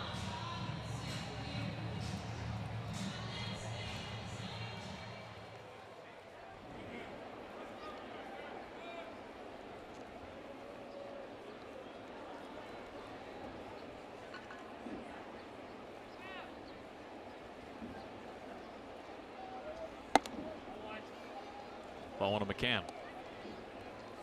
Kevin with probably a similar reaction to myself when it was announced on the team bus this morning that it was his birthday. Oh, really? Yeah.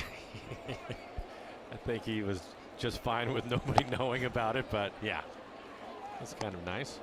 No announcement was made in my town car on the ride over. Exactly. Good for Kevin. Glad he's getting a little bit of love. Yeah, and I think he had most of his work done prior to today, so hopefully today's a good day for him.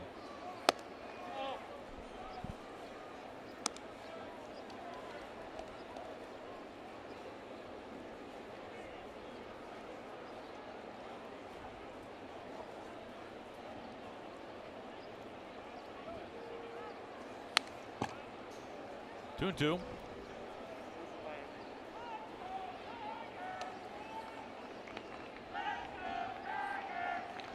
Tigers took the lead last inning on a leadoff home run.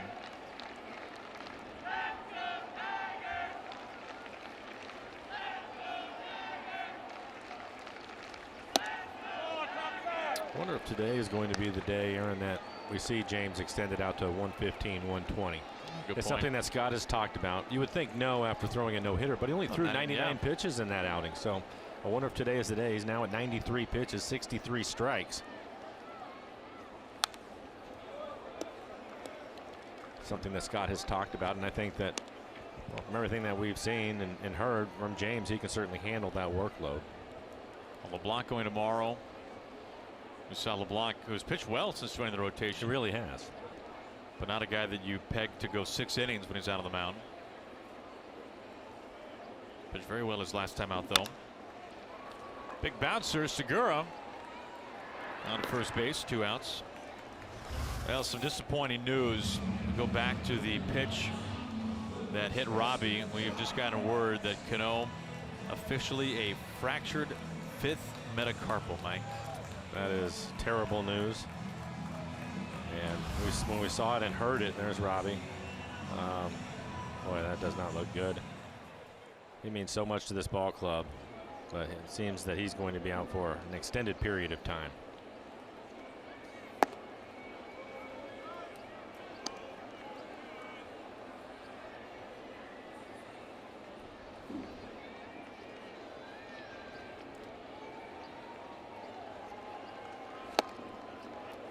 Curveball 1-1.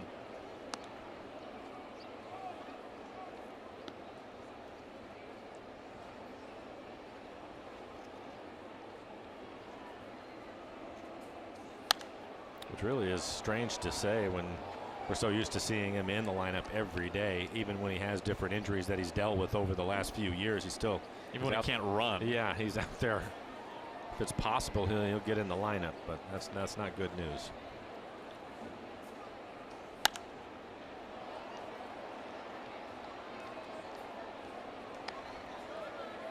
Not to mention his presence in the lineup right in the middle of it.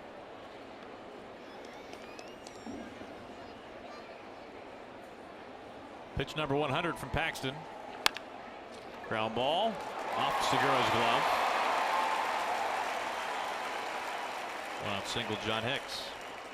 Two-out single, I beg your pardon.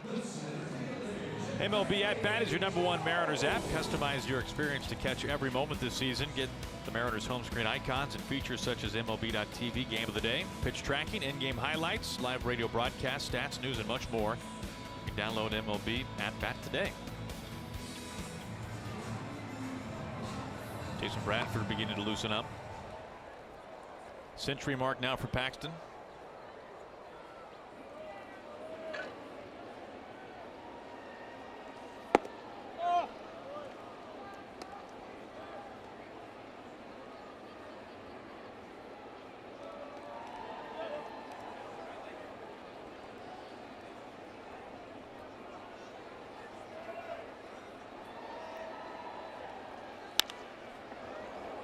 Pulled foul. Jones looks at a 1-1 count.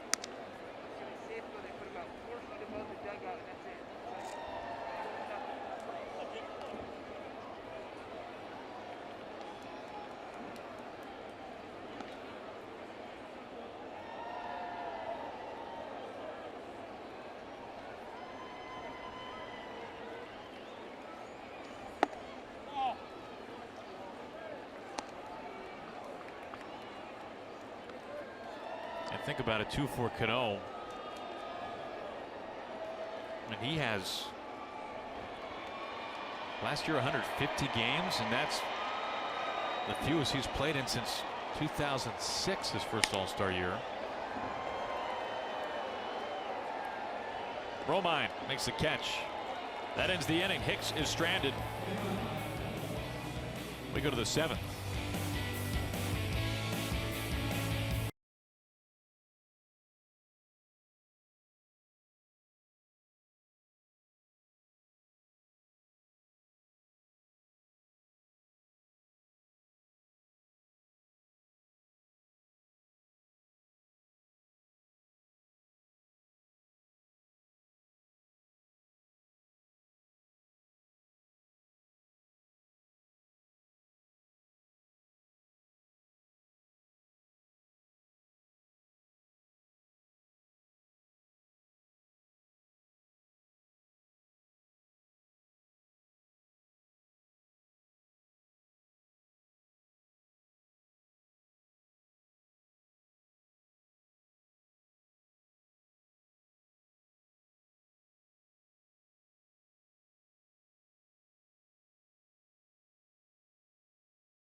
Tigers have the lead as we turn the page and open up the 7th final game of the series here in Detroit. Well, make your voice heard. Nominate your favorite plays of the week by tweeting us using the hashtag RootFanFave. Watch the Mariners pregame show every Sunday to find out your fan favorite plays of the week. Plus, each month one lucky fan will win a Coors Light Yeti cooler just for participating. You can pick up official rules by visiting rootsports.com.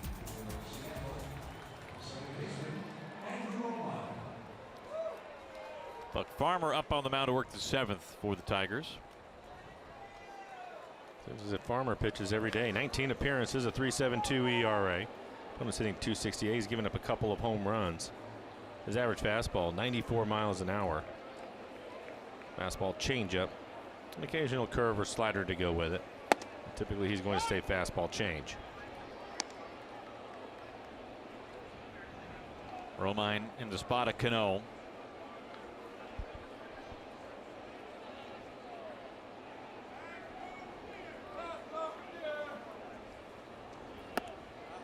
Looking at the numbers during the commercial break, Mike, really highlight Robbie's durability over the course of his career. Last 11 seasons, he has averaged 159 games. And of course, It's incredible. A 300 hitter in that span. I mean, he has averaged over the span of over a decade 159 games, 25 homers, 95 ribbies, and hitting 300. It's a big loss. Having a terrific year in the field too. Has not made an error this year because he's healthy. His range has been great.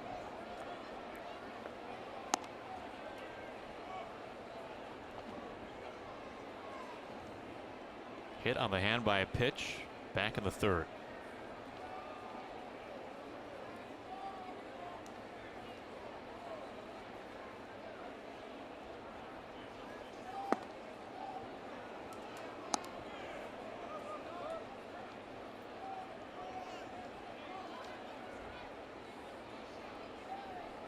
Full count to Romine, beginning the 7th for the Mariners.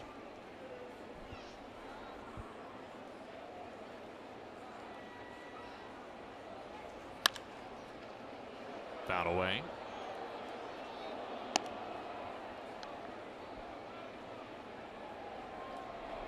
We saw Bradford before. Now Nick Vincent beginning to warm up. I think it'll be Vincent if the Mariners can take the lead.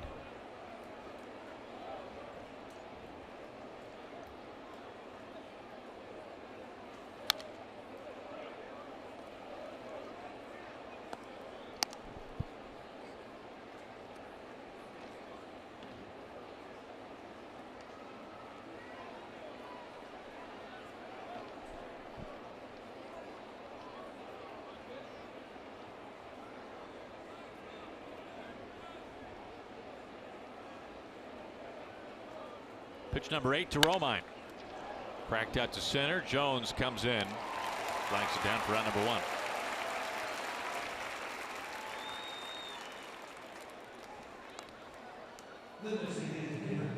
One out, nobody on for Nelson Cruz.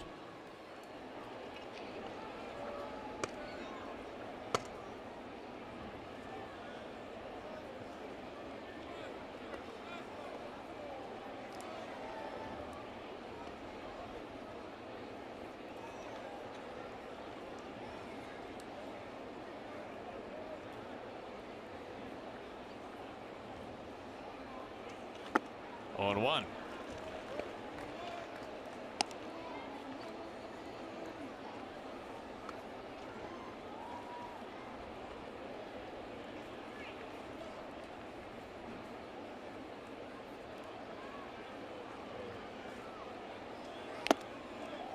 And quickly 0-2 on Cruz. He walked his last plate appearance. Starting with a couple of sliders. Well located sliders on the outside corner. Trying to keep the ball down. Now towards Jones again. Easy play for Jacoby Jones. 2 outs.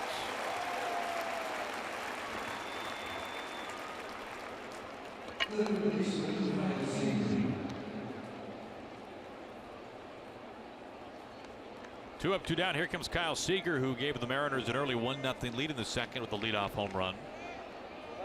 His 7th this year.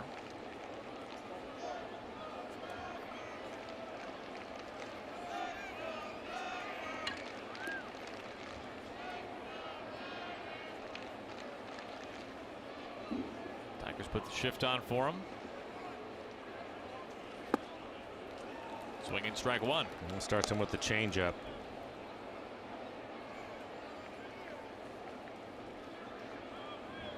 So far in the inning, he wants to go change up breaking ball early and try to put you away with a good fastball. He's topped out at 96 miles an hour.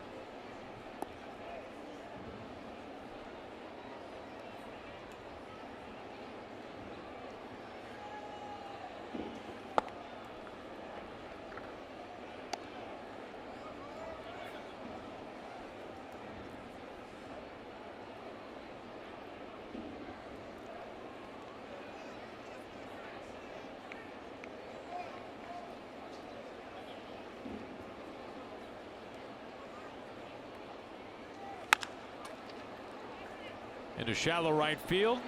Machado's throw to first base in time to get Seager. For out number 3, and Farmer retires the side in order. We stretch.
Stretch your imagination with Washington's lottery.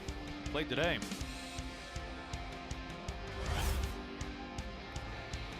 Mariners trailing 3-2 as we open up the bottom of the 7th. We'll check in and say very happy Mother's Day to Angie. Angie, what's happening?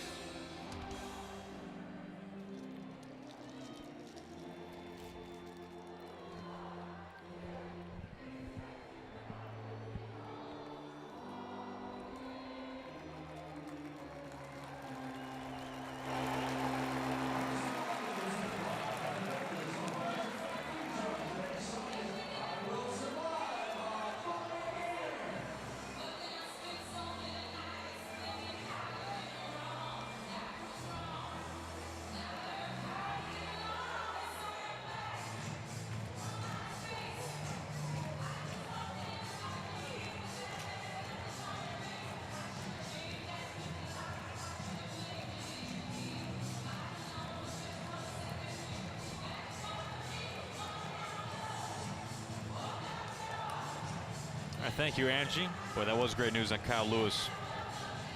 Really good news on one of the Mariners' best young players in the minors. Now, James Paxton, Mike done for the day, goes 6 innings. 104 pitches, 6 hits, 3 runs. They were earned. Didn't walk anybody. 4 strikeouts for James today. Our Beacon Plumbing call to the pen. On to work things in the home 7th. Jason Bradford up on the mound. For Jason, 12 appearances on the year. He's pitched well. A 2.4 ERA, 13 strikeouts in 15 innings. Opponents hitting 196 overall. Fastball slider combination for him. His average fastball this year is at 91 miles an hour. He'll face the bottom 3rd of the order. Nico Goodrum, a single and an opposite field home run. That homer gave the Tigers the lead in the 5th.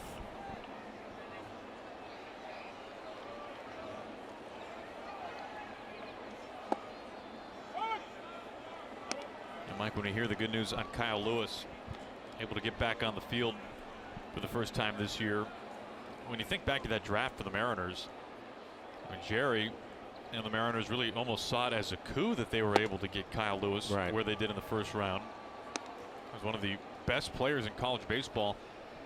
Man, you talk to Kyle about the rehab he's had to go through the last couple of years in Arizona, and talk about the mental fortitude to get through something like that. Those are some lonely times when you are in Arizona and you want to be back with your new teammates, and you are every day must feel like the exact same.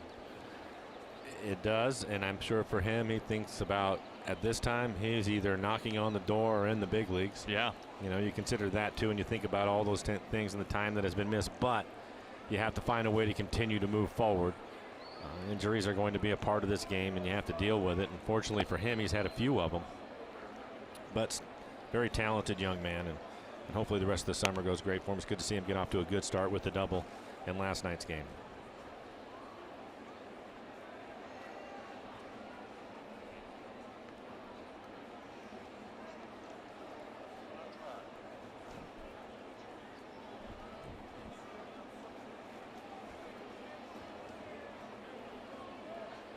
Bradford ahead, the 1-2.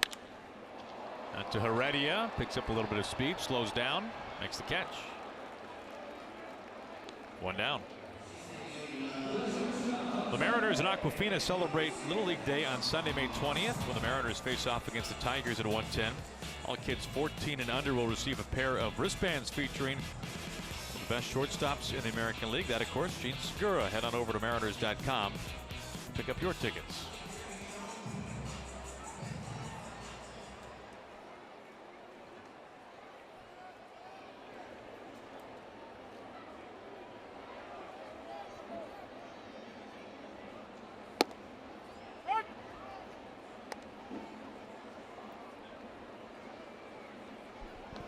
Iglesias, the number 8 hitting shortstop, with 1 out.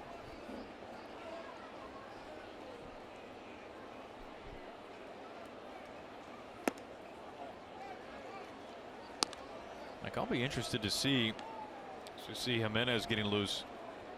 How exactly the Mariners move forward without Cano. This is going to be a sizable amount of time. You can tell the broken metacarpal in his right hand, both at second base, and how the lineup will look as Iglesias gets pegged.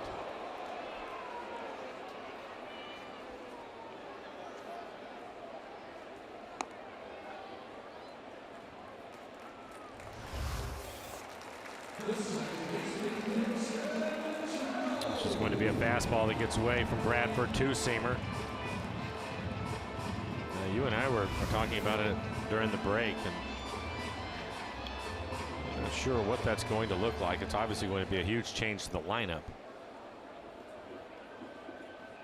Romine is in the game today, but they'll obviously have to make a change as far as the roster goes, and who that's going to be. I'm not sure.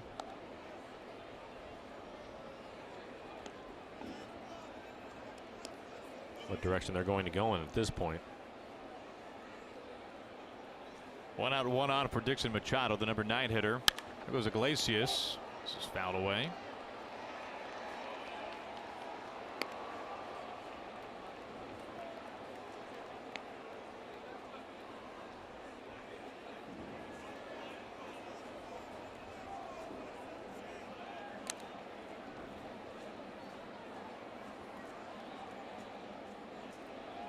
Andrew has played well lately, getting an opportunity to play a little bit more, so he's starting to swing the bat a little bit better. Certainly runs well.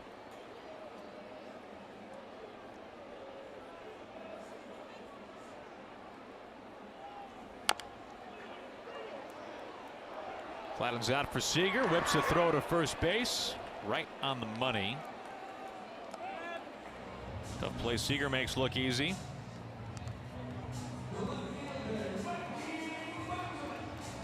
Going to check. Obviously the throw beat him, but I think they're going to check to see if Ryan Healy was able to keep his foot on the base. No, they're just going to let it go now. Swinging bunt for Kyle. It's not an easy play to make.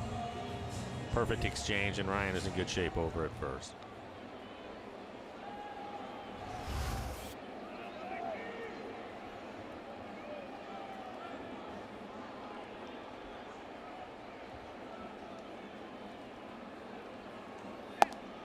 Options that you and I were talking about is they have Gordon Beckham, who had a great spring, has some experience,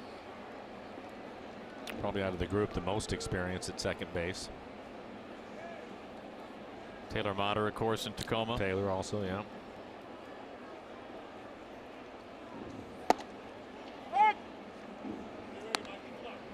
One on Montauk.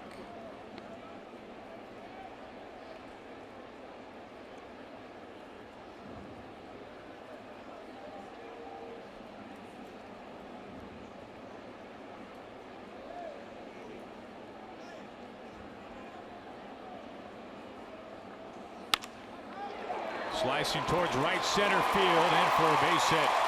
Iglesias steams around third. It goes home. Montauk, an RBI double. Tigers extend the lead to 2.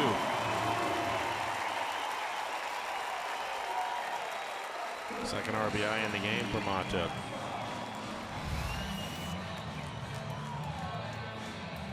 Slider in the middle of the plate, hits it the other way.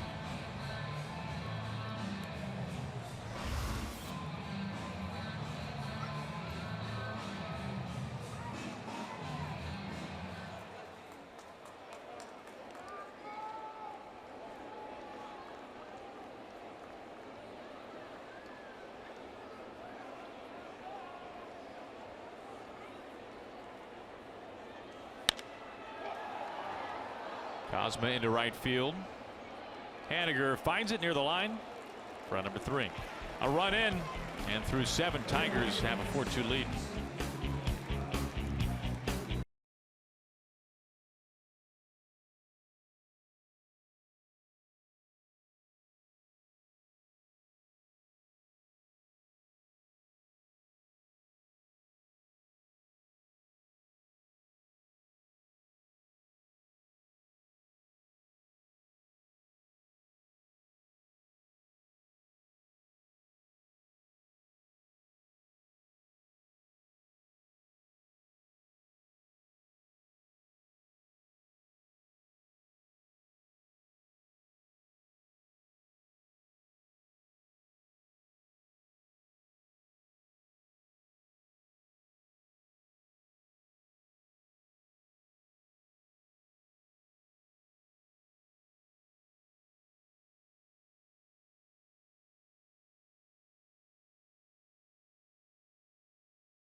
Mariners will have Mitch Haniger, Ryan Healy, and Mike Zunino coming up here in the 8th.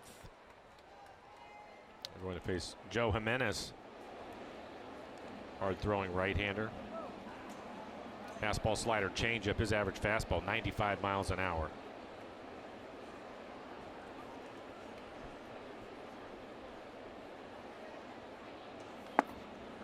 Mike, can we think outside the box a little bit? Yeah. Cano. Yeah. What do we think on something like that? Time-wise? 4, 6? I mean, at least a month, I would think. Yeah, 4 to 6.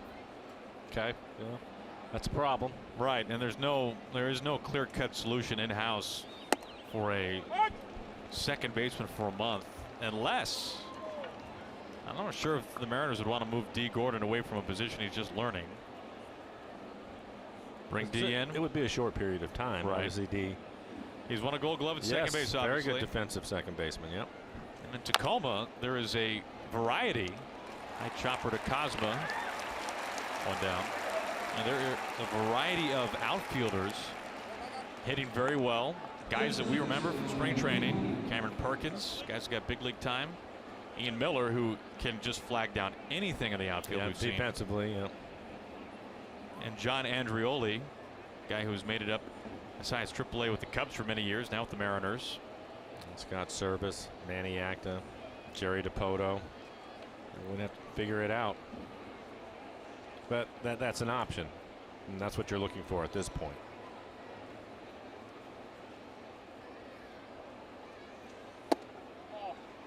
Ball one to Healy.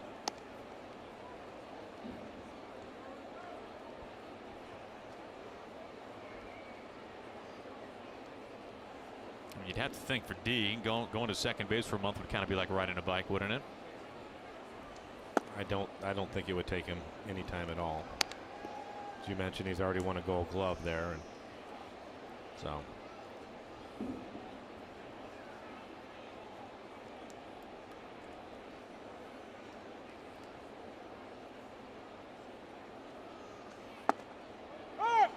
The other part about it too is especially with Andrew, he gives you so much versatility all over the field that you kind of like to have that.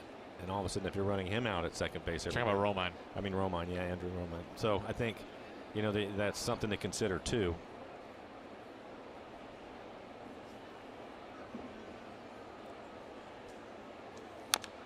Be interesting. See what they do.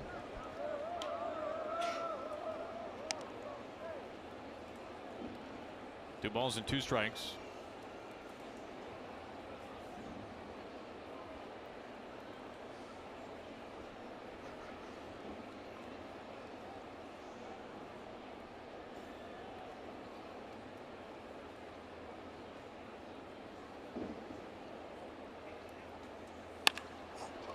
And a left field base hit.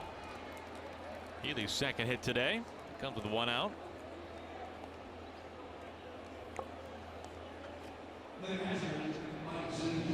And be sure to stick around after this one's over with. We'll have Mariners postgame presented by Alaska Airlines for you. Plenty to talk about following this one today. Yeah, unfortunately. Like Zunino having a good day. He is 2 for 3. A couple of line drives in the left field. He is the tying run. See if he can get a pitch that he can handle early in the count. Put a charge into it.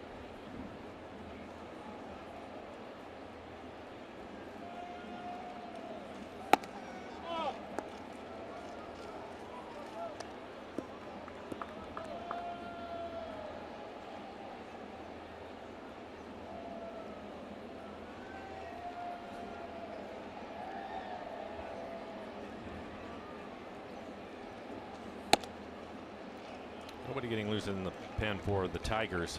Ben Gamel out on deck. He will hit for Heredia.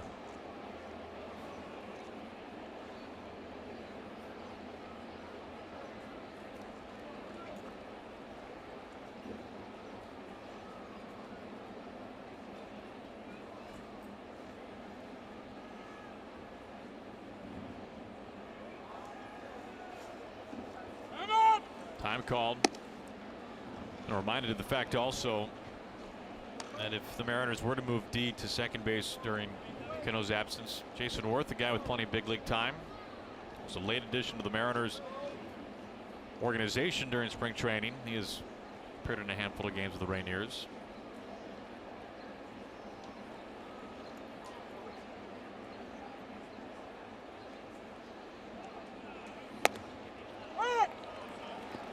Down the French, 2-1.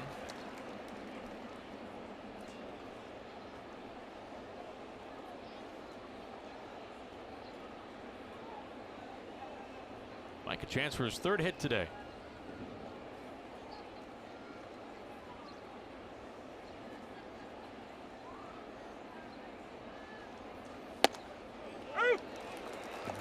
Tough pitches to deal with. Just dialing up the outside corner. Nick Vincent continues to get loose.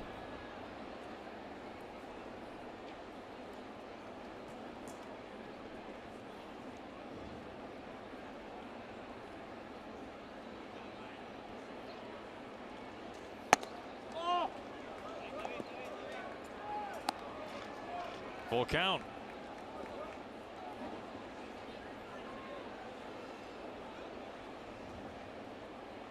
Well, the Tigers aware of Mike's power, so they're trying to stay down and away this entire at bat, not trying to give him anything to hit.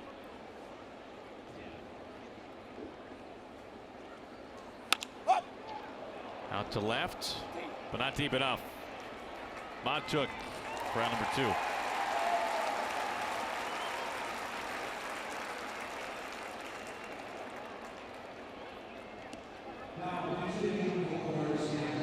There's Ben Gamel. He's off the bench to pinch hit for Heredia.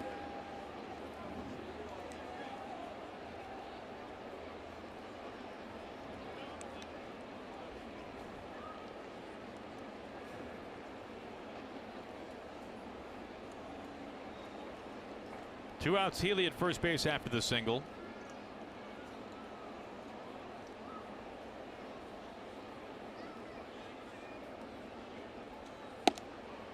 Ball 1.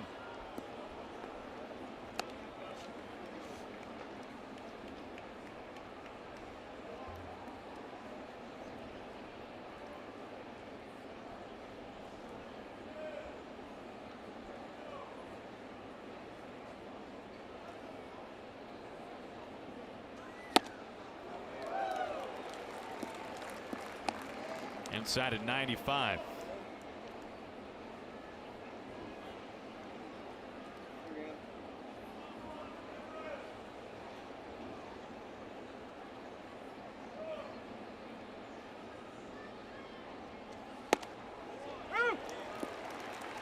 Now if Gamble can find a way to get on base, D. Gordon is on deck.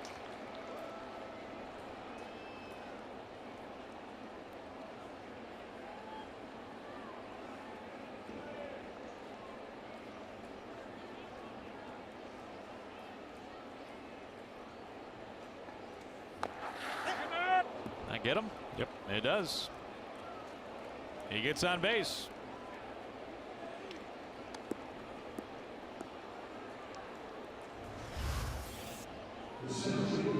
Going to hit him with a slider in the back leg, right on the shin. Primera Supermo. D. Gordon with a couple of hits this afternoon.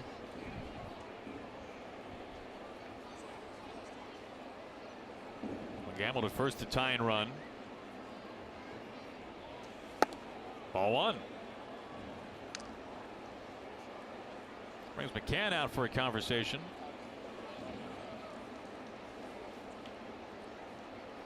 "19 pitches, 10 strikes. Nobody getting loose. It's up to Jimenez trying to work his way out of it.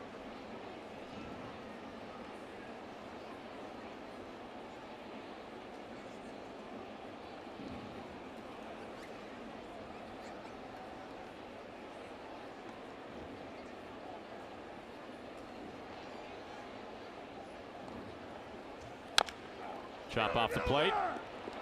Takes it first. Bobble drop by Jimenez. Everybody's safe.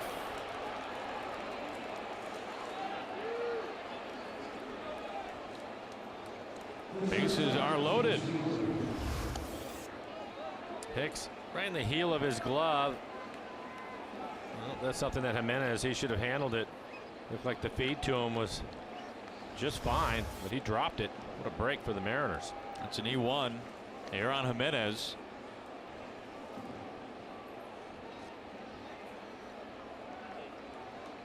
A huge break here. 2 outs, bases loaded.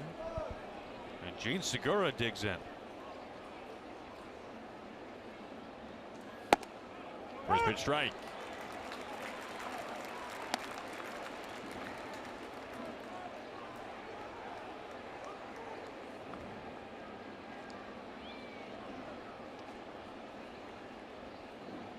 Mariners struggling today with runners in scoring position. Chance to make up for that here, though.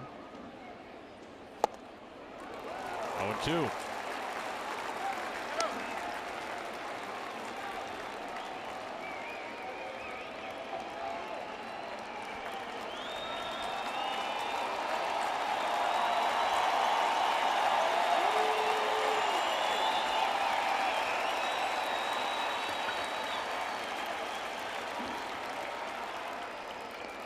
Now the size of this ballpark, you plug a gap with D at first base.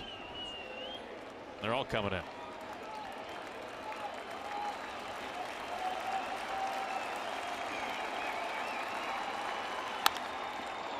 Late one skipper off of Iglesias, his glove. Healy is in. Gamble coming home. Ben Gamble strides across the plate. And Segura, with 2 strikes against him, has tied this game in the 8th inning.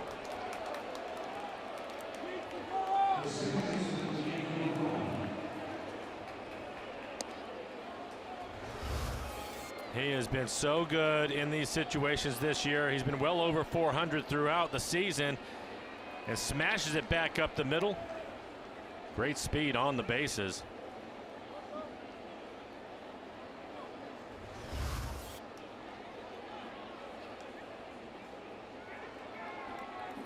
Romine with a base hit in the ball game. It's 1 for 2. See what he can do here against his former team.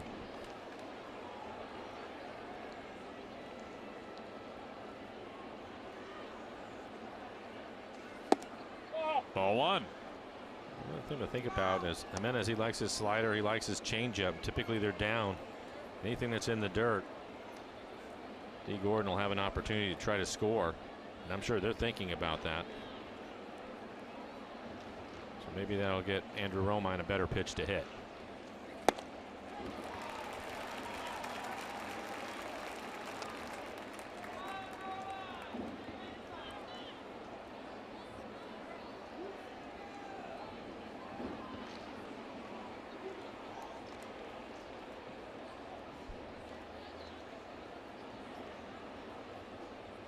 The 1-1.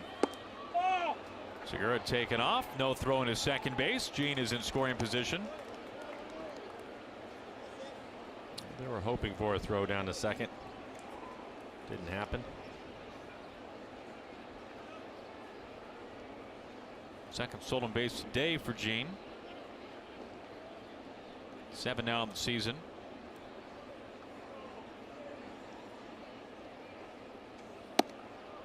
Two and two.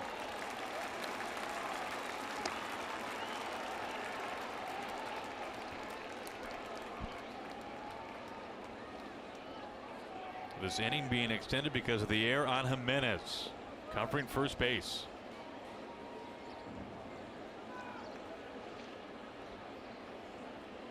The 2-2. Down on strikes. That ends the inning, but the Mariners grab a couple of runs, and we are all tied.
Tune in every Sunday for a new episode of Mariners All Access. Get exclusive player interviews, behind-the-scenes footage, and Mariners stories you simply just can't find anywhere else.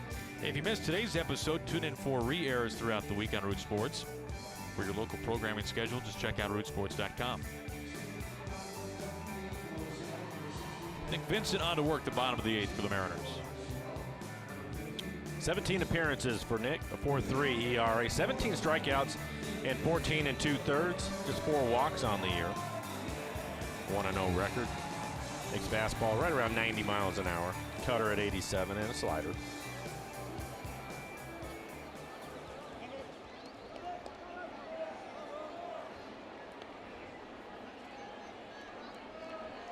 Gamble, meanwhile, stays in the game, is in left field. David Freitas, the only one left on the bench.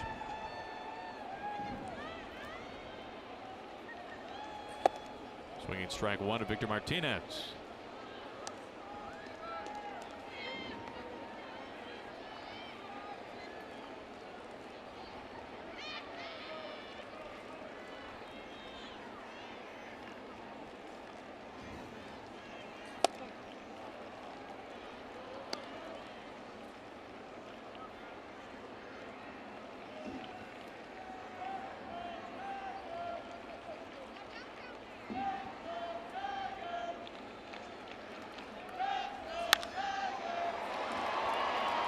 D. Gordon Trots over, looks up, and he makes the catch for out number 1.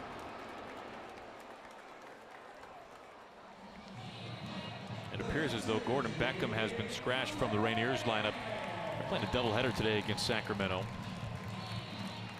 Well, it's one of the choices that they have.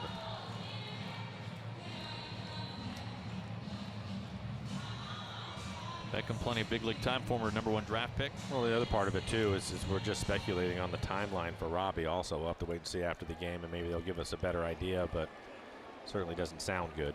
Well, we know this much: Josh Harrison, the very good infielder, can play all over the place for the Pirates. Exact same injury, and he missed 6 weeks. Yeah. On the first pitch, Healy floating over towards foul territory. 2 outs. Now, not that it will be exactly 6 weeks for Robbie, but bottom line, this will not be a quick thing, you have to imagine.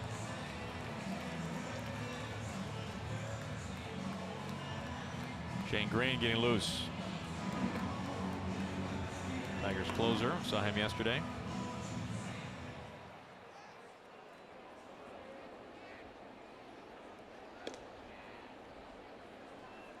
Hicks a home run last night. Looks a ball 1.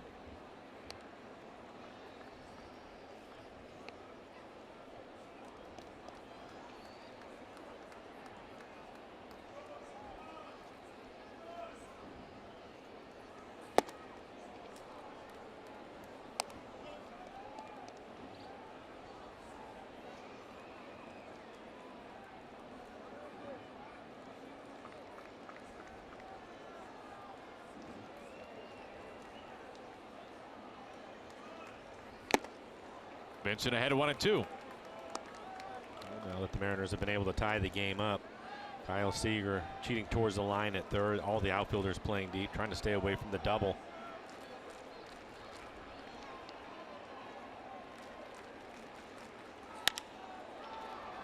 Routine fly ball out to center field. He puts it away for out number 3. And the Tigers are retired in order by Nick Vincent. We are tied headed to the 9th.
Today, glad you can make Mariners baseball part of your celebrations this afternoon.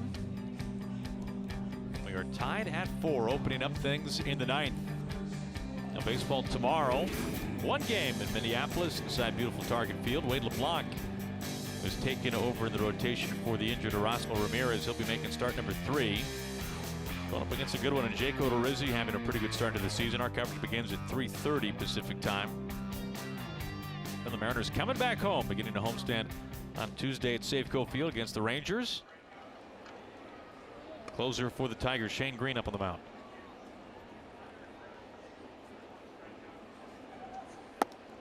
Ball 1 to Cruz.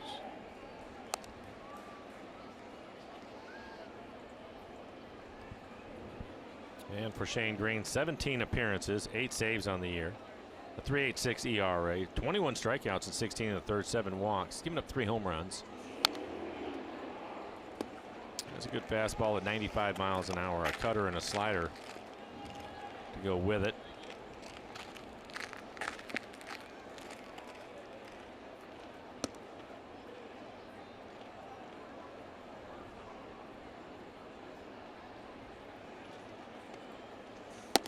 I mentioned this yesterday. For a guy pitching in the 9th, pretty high whip.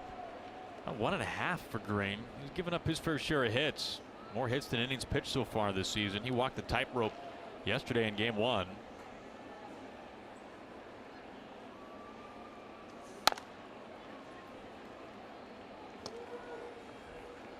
But at least early on this year, more traffic on the base paths than Green would probably like to see. Well, hopefully that'll be the case. Obviously, you have Cruz leading off, and it's Seager and Haniger. So the middle of your lineup, trying to make something happen. Good numbers for Nelly against Green.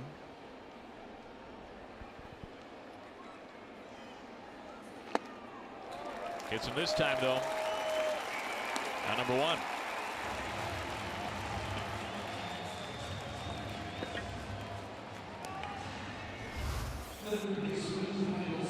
Gets him with the breaking ball, kind of backs up a little bit on Nelson. He was expecting it to break a little bit more.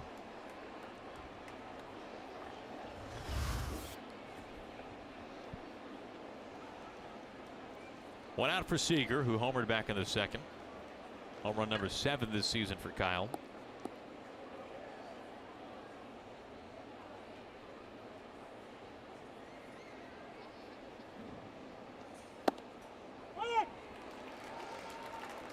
Anthony, strike 1.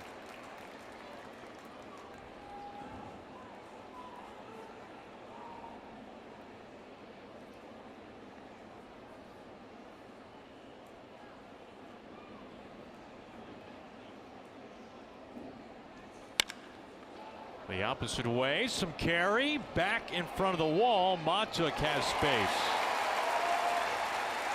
I don't see Kyle going opposite very often, but that had a little ride to it. Good swing on it, barreled it up, and on a breaking ball right in front of the fence. Again, it's 345 down the line to left field.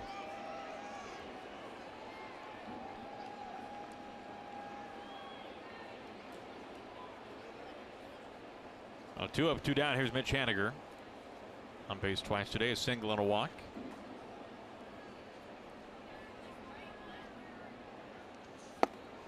Strike 1.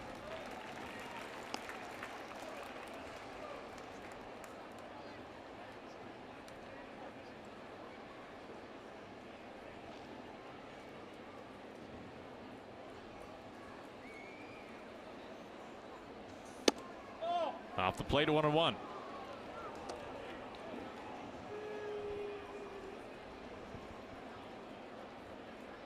Only hit for Haniger against Green, a homer.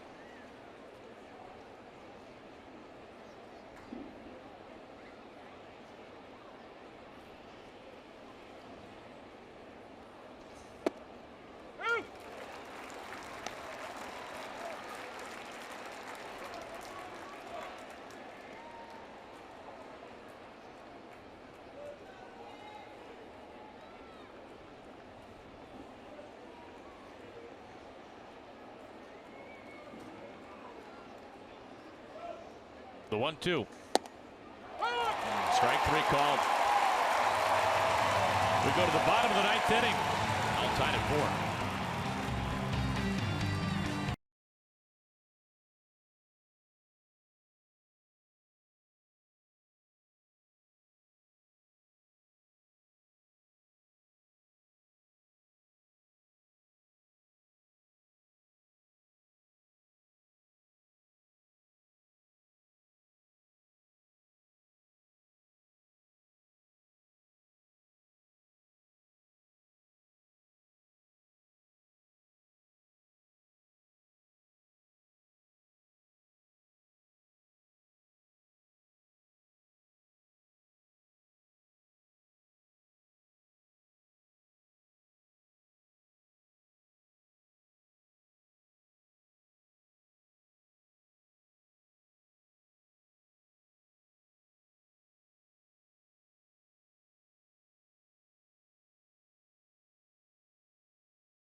Final game of this series, the rubber game, Mariners and the Tigers.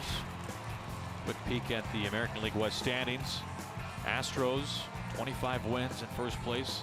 Mariners even in the loss column with the Angels. Mariners 1.5 games back of the Astros. Tightly bunched as it has been virtually all season in the West.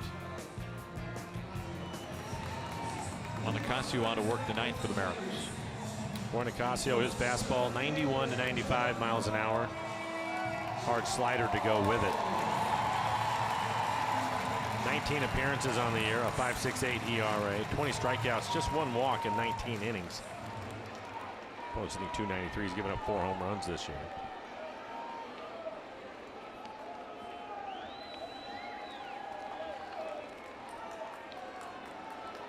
Jacoby Jones leads it off for the Tigers. Plenty of speed, like to keep him off the base paths.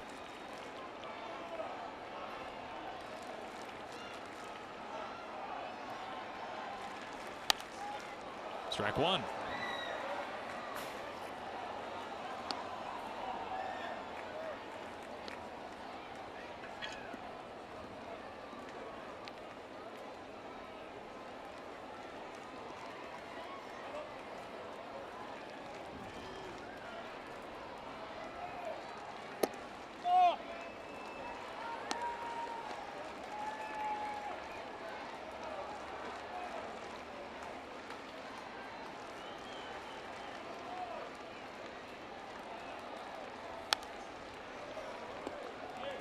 Fouls it back to make it a 1-1.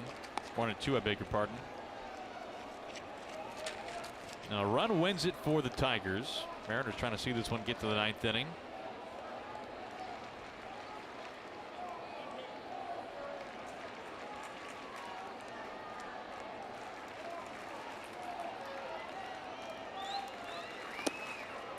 And the dirt, 2-2.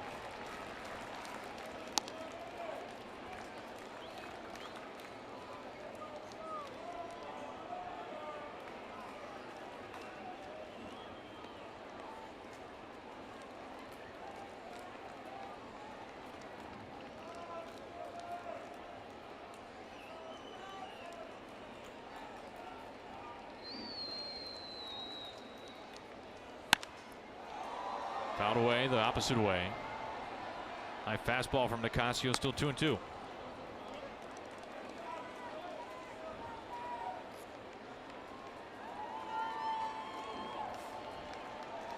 The Mariners tied this game up in the 8th inning with 2 outs and 2 strikes against Segura. He drived in a pair of runs.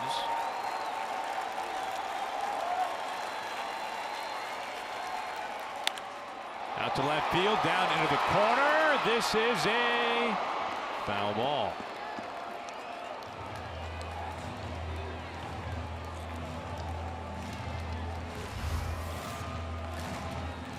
Bubba and Mary Jones, Jacoby's parents, on Mother's Day.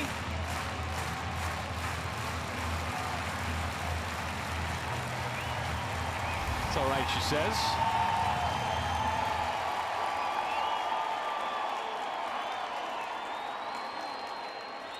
Another 2-2. Full count.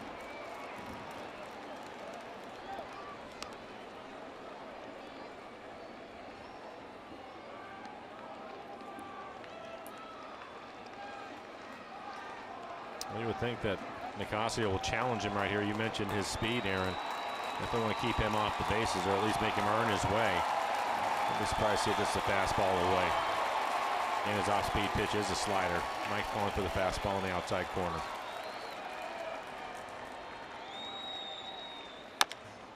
Chopper, gotta hurry.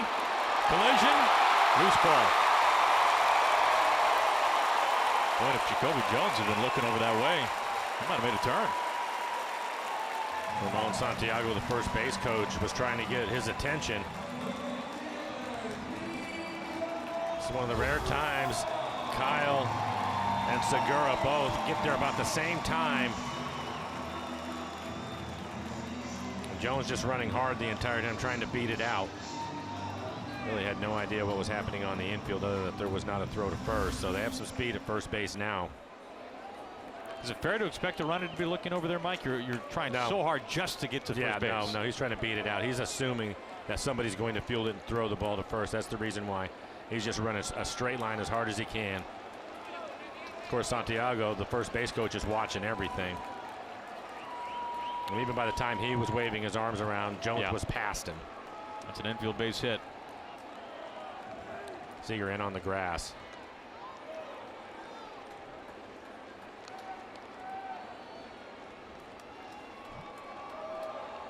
Jones, the winning run at first base, the exact guy Ron Gardenhire would want on the base paths. Goodrum's had himself a day, a single and an opposite field homer off of Paxton.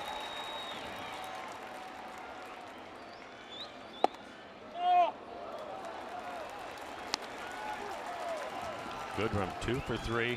Hit a home run earlier in the ball game. That's 2 home runs on the year. He scored a couple of runs.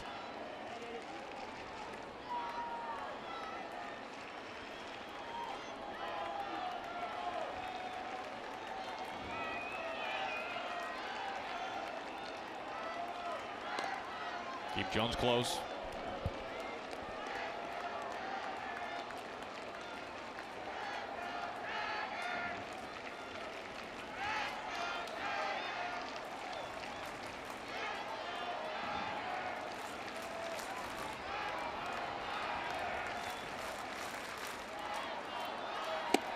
One and one.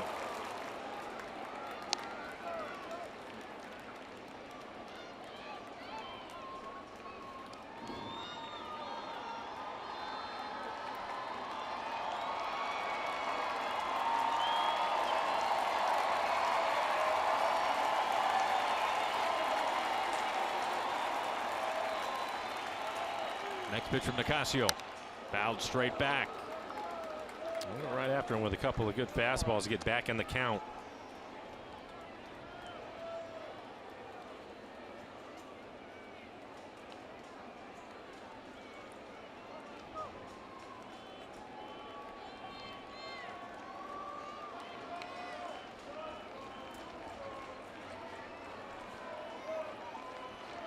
Winning run at first. Jones with 4 steals. He's been caught 1 time.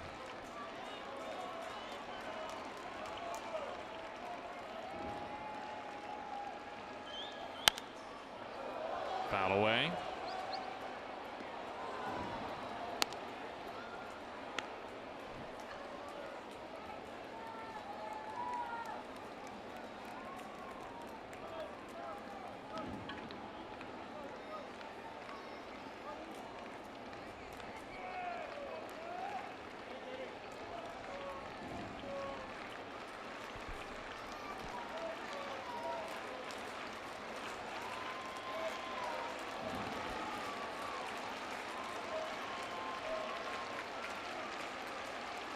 There goes Jones.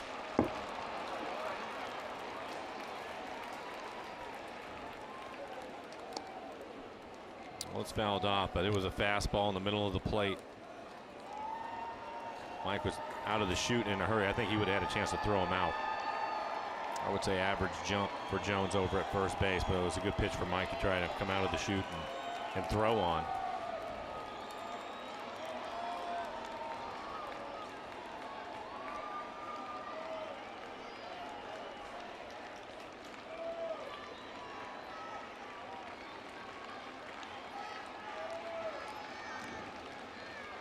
Again, the 1-2. Another foul ball.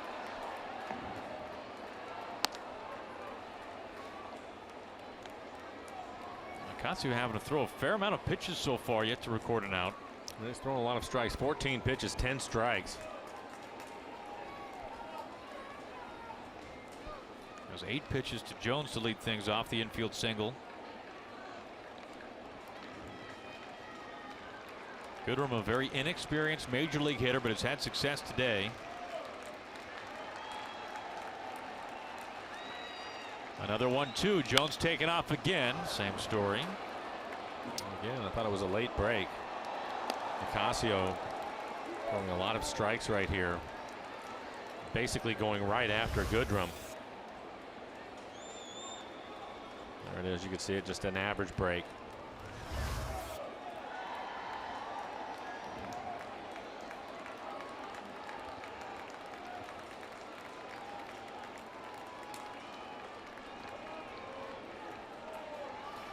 Goodrum's fouled away 4 pitches now with 2 strikes.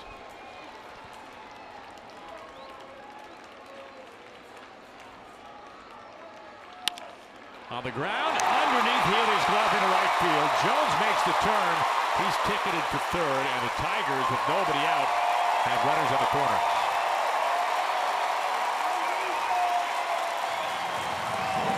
Three-hit day, Nico Goodrum. And it's on the slider. He's out in front of it a little bit.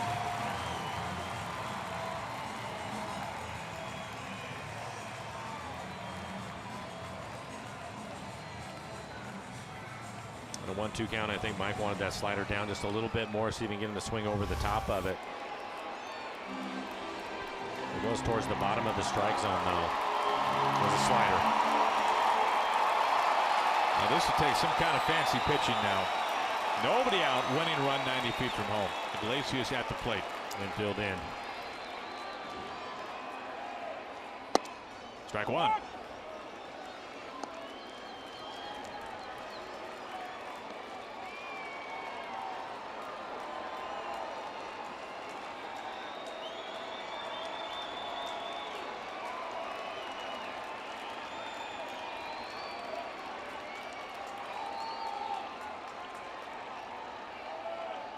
Now the 0-1.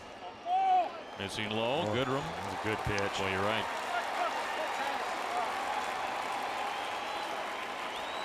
Now we're hearing it from the dugout.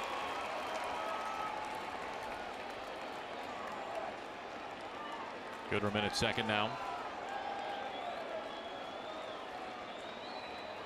Jones the winning run at third base. Nobody out. Ground ball. Tigers win. Well, the Mariners suffer a couple of losses today. Now they do. Again, Robinson, Cano, getting a broken bone in his hand. We'll get more on that situation. Some interviews after the game. Talked to Scott Service about it. Disappointing for the Mariners not to come in here and win another series. Tough loss here today. First road series loss on the season for the Mariners. Walk-off win. Tigers win it 5-4. Well, Mariners post-game presented by Alaska Airlines begins right now. Bill, Angie, it's all yours.